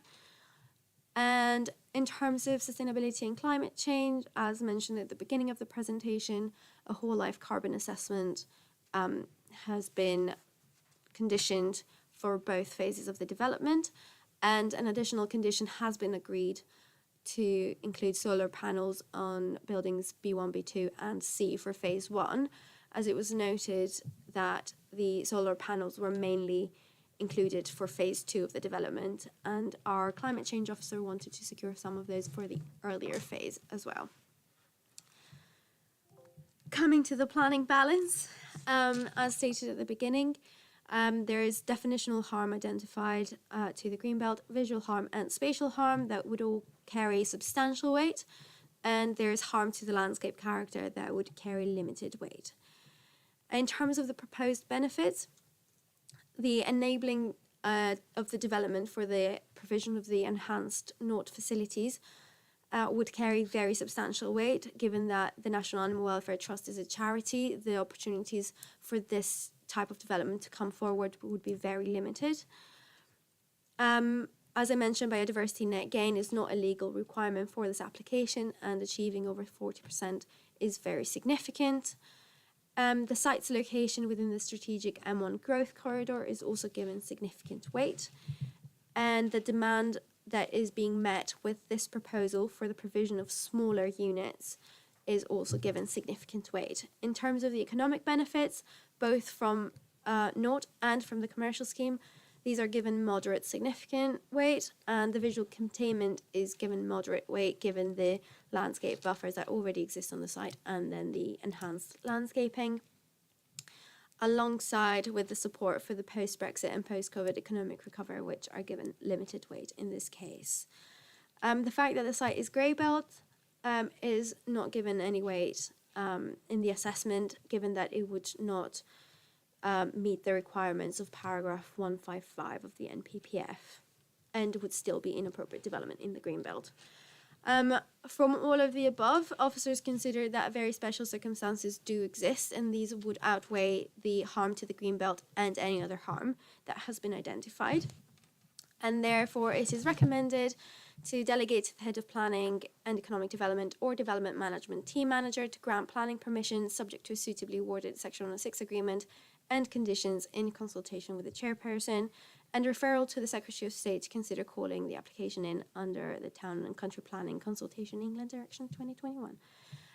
Should that not be signed within 6 months from the committee resolution, unless otherwise agreed in writing with the local planning authority, a reason for refusal has been included in the report and is on the screen.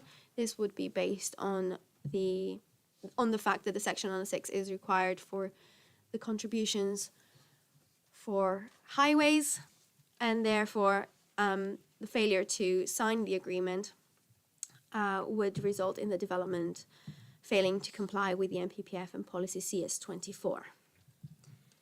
And some CGIs of the development. This is a view for the NOT facilities, indicating the exercise area in the middle, with the administration block at the background. An aerial view of the site, mainly looking to the commercial development. And this is a view internally from the commercial site, looking towards Tyler's Way, and an aerial view from the National Animal Welfare Trust part of the site, and a view of the commercial buildings. That will be Unit 1 and 2. Thank you. Thank you very much. We have a speaker, so can I please ask Rob Mitchell to come forward and speak for the application? And you will have 3 minutes. Thank you.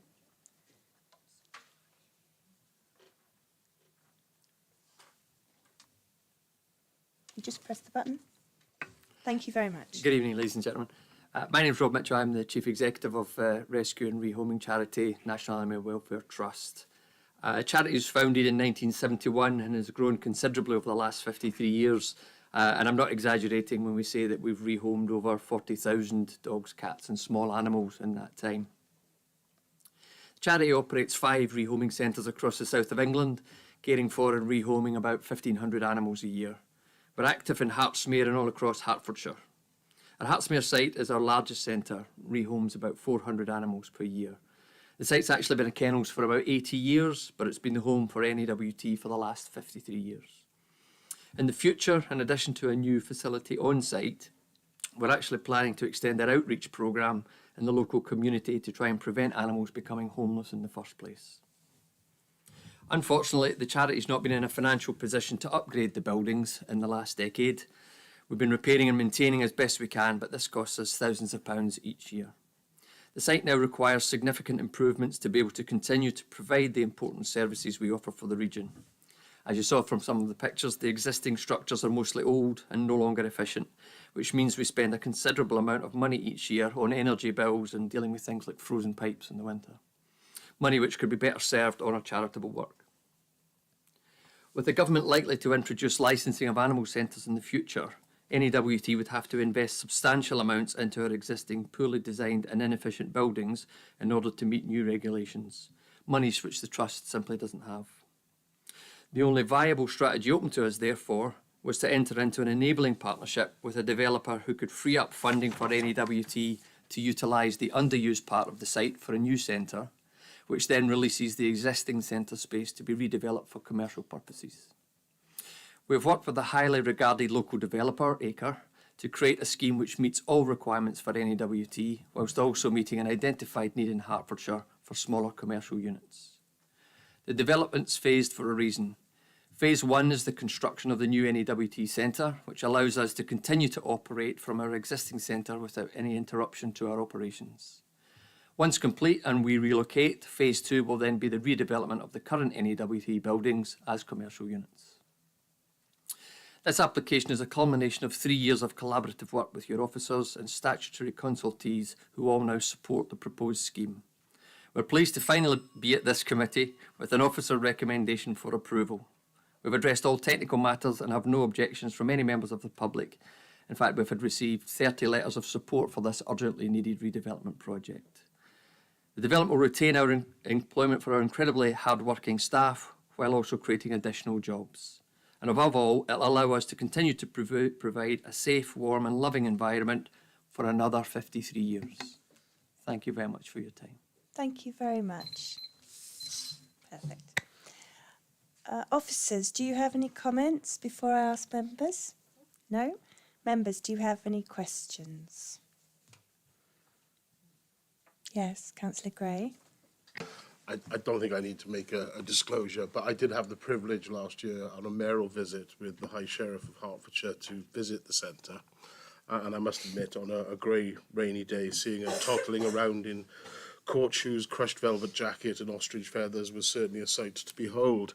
But I just want to advocate for the amazing work that they do on site in terms of rescuing and rehoming abandoned animals.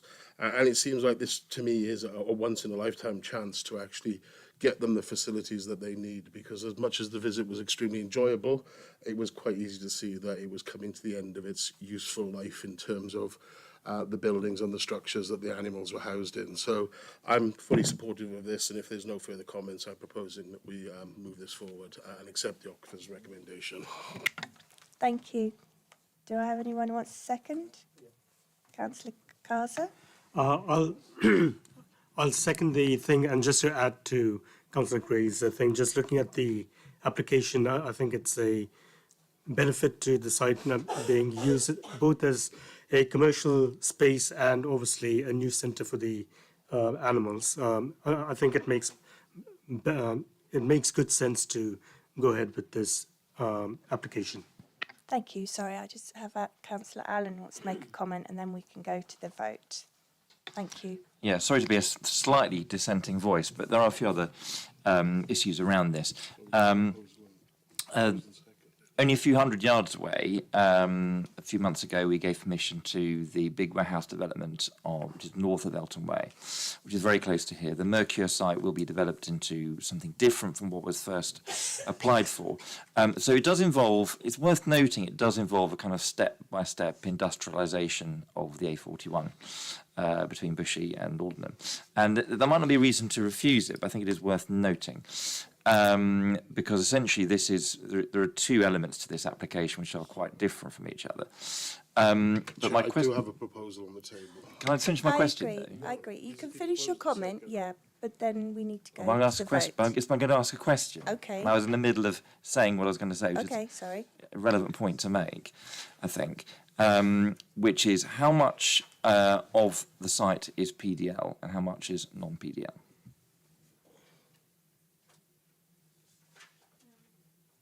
Don't have a specific figure for that. Hold on a second. From the location plan, you can see that the majority of the site is. Oh, can I have the presentation back on the screen, please? Thank you. On the screen.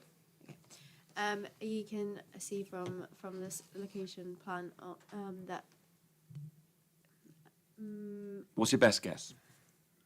I'd say less than 50% is PDL, but that is why the assessment has been made as an appropriate development in the green belt, and that is why the grey belt matter has not carried any additional weight. It's not entirely PDL. There's still an undeveloped part of the site, and the proposal has been considered to have an additional impact in terms of the additional size of the proposed buildings, and it is therefore assessed as inappropriate, and the very special circumstances outweigh that inappropriateness of the development. Okay. Sorry. Thank you. Can we now vote? Thank you. The recommendation is as set out in the report. So if I can take the vote, please. Councillor Allen. I shall abstain. Councillor Amron. For. Councillor Gray. For. For. Councillor P. Kazal,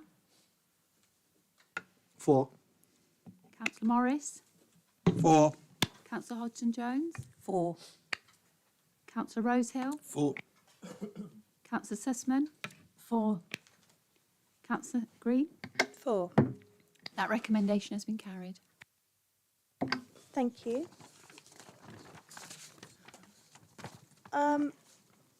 Item 5C, 24/1135/FUL, Haberdasher asks Boys School.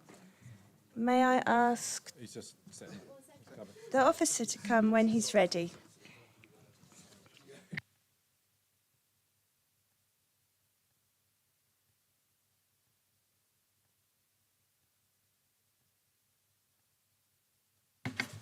Thank you very much.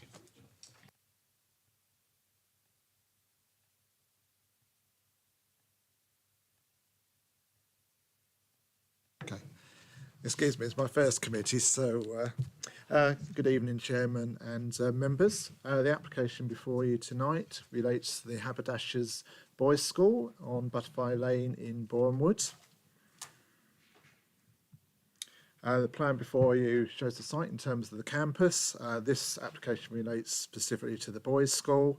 The access comes from Butterfly Lane with various parking, sports facilities, and the campus is obviously quite clearly defined within this particular site. What we are looking at tonight is the front building on the site, where my cursor is at the moment, which is the former Modern Languages building, and that's, when I describe the proposals, will relate to it becoming a new, essentially the main entrance hub to the site, which obviously makes sense as the front building. And then in terms of the other part of the application, it relates to the dining hall, or the existing dining hall that sits behind that. Quite a large footprint at the current time, which I'll explain in a little bit more detail. And the proposals are to actually replace that particular building. As I said, the application relates to the demolition of the existing Bates building. It's the current boys' school dining facility, and the erection of a replacement dining building. The proposed double height replacement building will seat up to 300 diners, and it will have associated servery, purpose-built kitchen, ancillary catering uses, and on a mezzanine floor there will be a grab-and-go dining facility. In terms of the Modern Foreign Languages building, the proposal is to create a new pastoral entrance hub to the site, with proposals to reclad that building and provide a new colonnade on its northwest elevation to give it obviously more purpose and define it as the entrance to the site. Associated with that, there will be new landscaping to the site, both soft and hard, and there'll be a new cloister covered link between the two buildings, between the new entrance hub and the new dining building facility. Moving on, in terms of the local plan, within the SADM, the site is shown as an allocated site, or it is defined as a key greenbelt site. And in that regard, the proposals are to very much keep the envelope of new development within the blue areas of the site. And as we'll allude to in further on, both these buildings fall within that northern part of that in terms of where my red cursor is at the moment. So it does very much fall within that particular envelope. Just various pictures of the site. These are showing the existing Bates building, the dining facility, very much of its age, 1960s, 70s built. And particularly that image at the bottom shows the difficulties with the current facility in terms of access for children into that particular building. They have to actually queue up outside. It is covered, but very much not the best facility in terms of gaining access and making it a usable space. This shows the internal arrangements. Clearly it shows it is a very good facility, but again, because of the limitations of the space, very much the proposal is to improve and enhance this particular facility. Moving on, this is existing Modern Foreign Languages building, again very much of its particular age, different elevations of that. and the one in the bottom left-hand side is showing the side elevation of it, and very much of an age, that particular building, but the idea is to refit the internals to that, to obviously make it the pastoral care facilities and offices for the school, but also the main entrance facility with first aid as well. This just shows the existing floor plans. As said, the modern foreign languages building is where my red cursor is at the moment, and the dining facility actually sits behind that. Covers a large footprint, but it's very much of its age and not particularly fit for purpose in terms of the school itself. That shows it in a little bit more detail. This is the proposed space. As I said, it will have seating for 300 pupils within the area shown there. That's a 2-storey height facility. I'll go on some CGIs that will show that in a little bit more detail further on in the presentation. And other kitchen facilities and dining facilities there in terms of the serveries, etc. And that just shows the mezzanine level. That's the 2-storey height, the dining facility at ground floor level below that. And the mezzanine level will have a kind of pick up and go facility for children that don't want to actually use the main dining facility. These are just elevations of the proposed new dining hall, very much a contemporary form. So on one side of the building, because of the changing levels, you can see it kind of reads as a single-storey building on one side. Because of the fall of the levels, it does actually read as 2-storey on the other side of the building, and there will be stairs up between the two different levels to this particular facility. This is a difficult one to slightly read, but in terms of the context of the building, this is the new facility here. And it's just showing the kind of scale and form of the existing buildings on the site in terms of greenbelt context. So there are significantly higher buildings that sit within this particular site, which this will actually be lower than those. This just shows the existing floor plan for the modern foreign languages building. And this shows proposals. It's hard to read on this particular plan, but I will go on to the CGIs later in the presentation. There's a new kind of open-ended colonnade to the entrance, reading it on those 2 elevations, and on that where my cursor is at the moment, it shows better on the CGIs. And this will be the cloister link between the 2 buildings, between the new pastoral hub and the dining facility. This shows it a little bit more in context. So the new pastoral hub, the former foreign languages building there, and this will be the new dining facility, and there'll be a new landscaped quadrant area produced between the 2 and the new cloister link where my cursor is at the moment. This is just showing the proposed phasing strategy for the site. So it's very much a case to keep it as an active facility. The idea is not to actually demolish the whole of the dining facility in one go. So the red areas show parts of the building will be removed in an early phase, and that will then facilitate the building of the new dining facility, which is shown in the orange yellowy colour on the right hand image there. Moving on, once that's actually created and finished, the red area shows the demolition of the existing dining facility, and finally that will become landscaped at the final phase of the development. I think this shows it in a little bit more context and easier to read than the 2D images. So looking at the image where my red cursor is, this will be the new dining facility. As said, that area there is actually higher in terms of the existing quadrants, and it does fall away into the area here, and there will be steps down into that. So in terms of the building, it will very much read as single-storey on that side of the building where my red cursor is, and it becomes 2-storey on the lower section. And in terms of the new pastoral hub, the open-ended colonnade will be in that area there, and you can see the cloister link between the 2 buildings where my cursor is there. Moving on, that's just showing another image, the new quadrant area, the new cloister link, and this is the two-storey elevation of the new dining hall, very much contemporary in form and very much in keeping with a lot of the existing buildings on this particular site. Another image of that new quadrant again, and the cloister link, and another view of the building that's showing the stairway, external stairway leading up to the higher quadrant area. This is the higher area, so it very much reads a single story on that particular elevation. You can see the height of existing buildings in and around it, so it very much reads within that particular context. This is the side elevation, very much contemporary in form. You can again see the cloister link between the two buildings. And this is the internal I was referring to earlier, so it's very much a two-storey height, very contemporary in form, with a mezzanine level, which will be the kind of pick up and go facility in terms of where they don't wish to dine within the main dining area.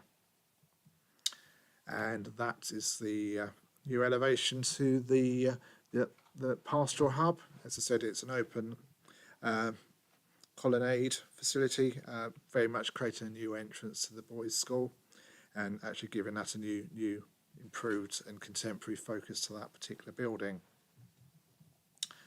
In terms of key considerations for this particular application, we have the principle of developments. As I said, in terms of this site, it is identified as the key greenbelt site, and that directs development to the envelope within those particular areas. That was the blue area shown on that earlier plan. This development very much falls within one of those development envelopes, so it's very much redevelopment infilling of that particular area. In terms of the principles of greenbelt in this particular case, officers consider it would not cause definitional harm to the greenbelt arising from the development's inappropriateness. Very much it meets the exceptions within the National Planning Policy Framework in terms of paragraphs 1.54 C, D and E, which very much talk about not being disproportionate extensions to existing buildings, which we don't consider it to be in terms of the front building, and the other elements of that deal with previous developed and either demolition and replacement of existing buildings on the site. In this particular case, moving on to the next slide, I'll come back to this one. In terms of greenbelt considerations, in terms of the dining hall floor space, there will actually be a reduction in the floor space in this particular case of almost 50%. And in terms of the overall volume of the building, again, there'll be a significant reduction in the building by almost 30%, 29% in this particular case. There will be a slight increase in height of the building by 2.4 metres to the ridge height, but it should be very much read in the context of the wider site. And for example, the Ask building that sits immediately adjoining the new dining facility, that's significantly higher than this particular building. So in terms of openness and impacts on the wider greenbelt, it very much sits within that existing campus facility, and in terms of detrimental impacts and impact on the openness of the greenbelt, officers consider it very much meets those criteria. Just going on to other considerations, in terms of impact on character and appearance and heritage assets, county heritage team and archaeology have been consulted on the application. In both cases, consider the application to be acceptable. In terms of archaeology, have requested a number of planning conditions.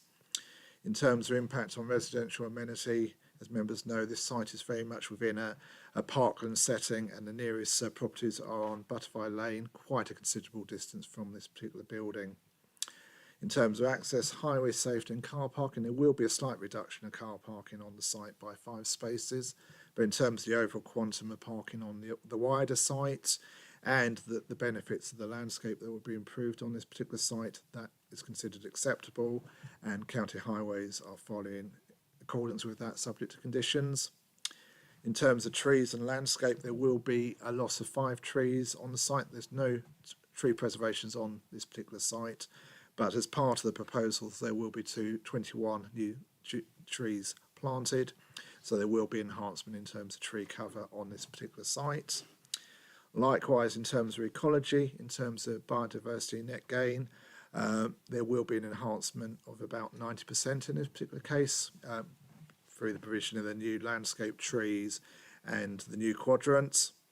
And in terms of sustainability, again, there'll be enhancements through modern build techniques. And in fact, there'll be a 50% improvement in terms of carbon reductions through using ground source heat pumps and also solar photovoltaics on the new dining hall facility. And even in terms of the refurbishment of the existing building, there'll be new windows, new climate control measures put into that particular building as well.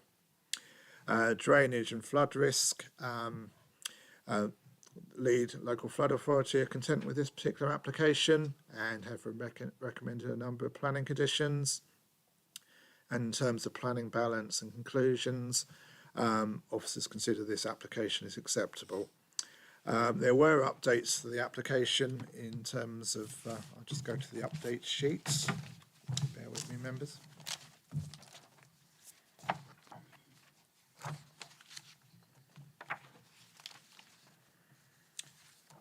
A key update, there was an omission from the recommendation on this particular application in terms of the need to refer the application to the Secretary of State. The site does sit in the green belt and is above the threshold of 1,000 square metres additions, so that will need to be referred as a departure. In terms of the wider reports, with the submission and adoption of the new National Planning Policy Framework last week, there's a number of various updates in terms of reference to the National Planning Policy Framework 2024. A number of the paragraphs also need to be updated to reflect that.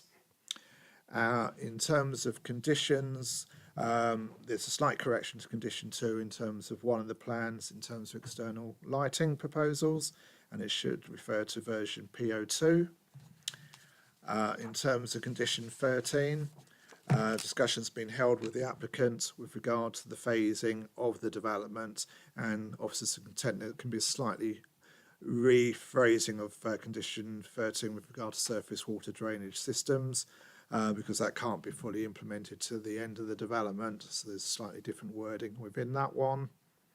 The applicant did ask that conditions 10 and 11 either have various clauses removed, or with regard to condition 11 that be removed in its entirety. But in this particular case, the lead local flood authority were reconsulted, and they requested those particular conditions be put on the application, so officers do consider they still are pertinent and should remain in their current form. The applicant did also ask whether, rather than having a Section 106 agreement to deal with the biodiversity net gain, whether it could be dealt with through a condition.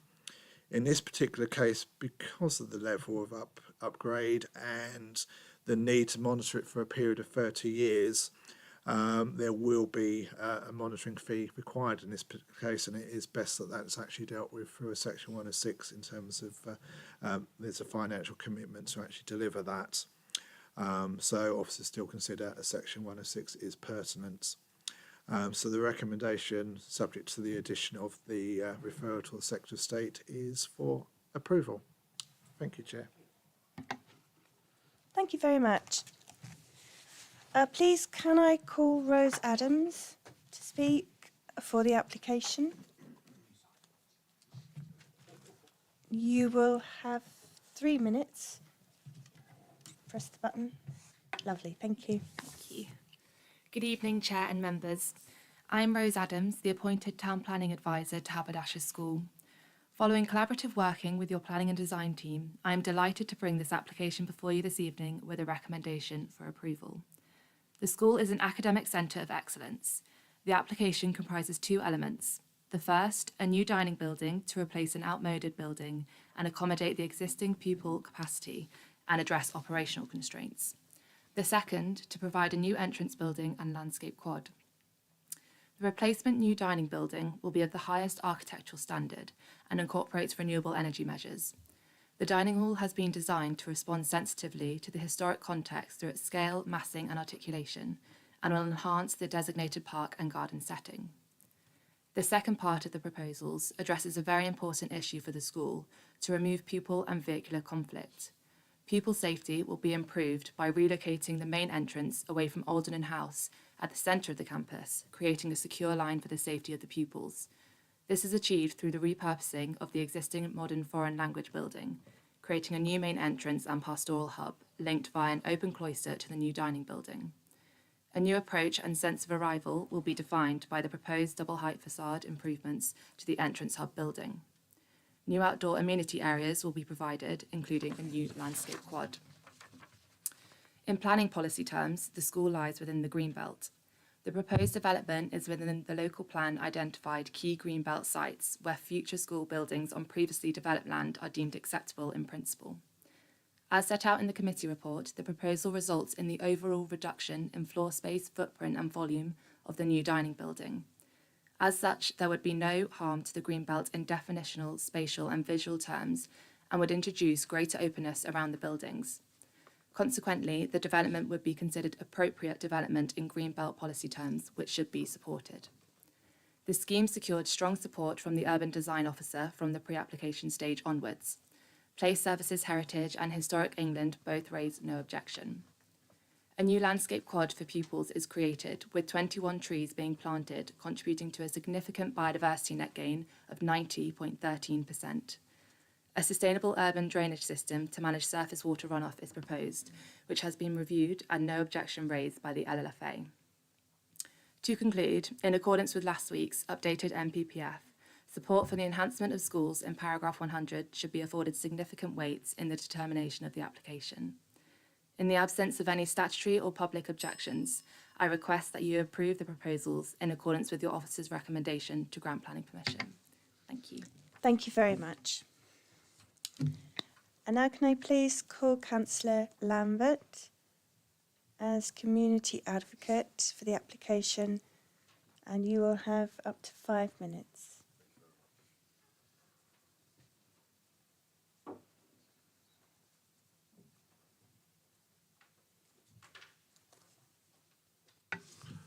Good evening, Chair and members. I'm here tonight to express my strong support for this application, which represents an important step forward for the school's facilities, safeguarding measures and sustainability goals. The existing dining hall is inefficient and operationally challenging, and this application will address these issues. The proposed dining hall will offer high-quality, purpose-built facilities, ensuring the school can meet the needs of its pupils and staff. It will not only enhance the functionality of the space, but also deliver a building that is both aesthetically pleasing and highly sustainable, reflecting the school's commitment to modern, environmentally responsible design. Equally important is the renovation of the current MFL building. The transformation of this structure with a new entrance and pastoral hub will improve safeguarding by establishing a secure line for the school. This will provide a safer and more welcoming environment for pupils, staff and visitors alike. The integration of pastoral support into this space also reflects a forward-thinking approach to student welfare. The design of both elements of the project have been carefully considered with high architectural standards and sensitivity to the site's historic context. The enhancements to the landscaping, particularly the creation of a landscaped quad, not only offer improved spaces for socialising, dining and study, but also enhance the surrounding historic park and gardens. This balance of functionality and respect for heritage is commendable. Furthermore, the proposal goes beyond current standards in its commitment to sustainability. By incorporating renewable energy measures and achieving significant carbon reductions, the development aligns with broader environmental objectives. The biodiversity net gain, which significantly exceeds the mandatory 10% requirement is another highlight, contributing positive to the local ecosystem. From the pre-application stage to tonight's meeting, the school has demonstrated proactive and positive engagement with the council and other statutory consultees. The absence of public objections and the support of statutory consultees further underscore the careful and collaborative approach taken in shaping the proposal.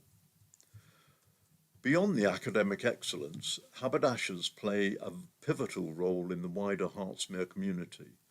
The school's outreach programmes, shared use of facilities, provision of sporting opportunities significantly benefit local residents, particularly children in Boreham Wood. Initiatives like the Sailing Club and other extracurricular activities demonstrate the school's commitment to enriching the lives of those beyond its immediate pupils. This ongoing partnership with the community highlights the school's unique ability to bring people together and create opportunities for all. In planning terms, the scheme meets the criteria for appropriate development within the Green Belt, with a reduced footprint, increased openness, and enhancements to both the built and the natural environment, and proposals align with local and national policies. It also benefits from the additional weight afforded by the updated NPPF, which emphasises the importance of improving educational facilities. So in conclusion, this application offers a rare combination of operational improvement, environmental sustainability, safeguarding enhancement, and respect for heritage, alongside meaningful contributions to the Hertsmere community. I wholeheartedly encourage members of this committee to support the officer's recommendation and grant planning permission for this transformative development. Thank you. Thank you very much. Officers, do you have any comments before I ask members? Chair, I don't. Thank you. Members, do you have any questions for officers?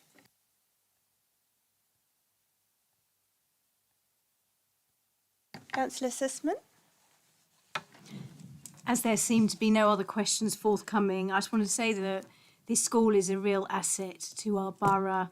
I think that the application has been constructed very well, beautifully presented by our officer, especially on his first meeting. And I would like to move to approval as per the officer's recommendation. Thank you. Yes, and Councillor Hodgson-Jones second. Thank you very much. So shall we go to the vote?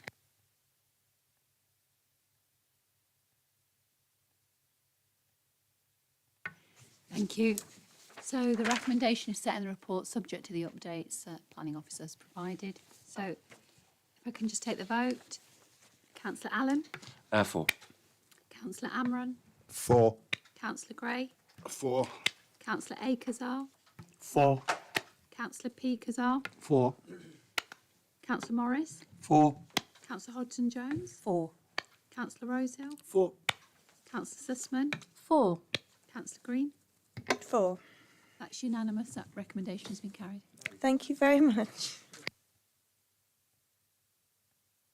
Item 6 of the agenda is planning appeals. Can everyone confirm they've received their list of current planning appeals, and are you happy?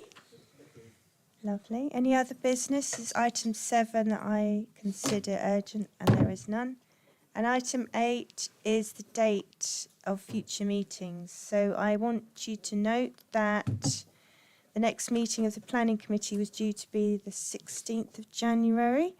Due to the changes in legislation, etc., we will hold the technical that day, and the meeting itself will be the following Thursday, as there are a number of applications that the new legislation will impact, to give officers time to prepare. And with that, I wish you a very happy, healthy Christmas and holiday season, and I close the meeting at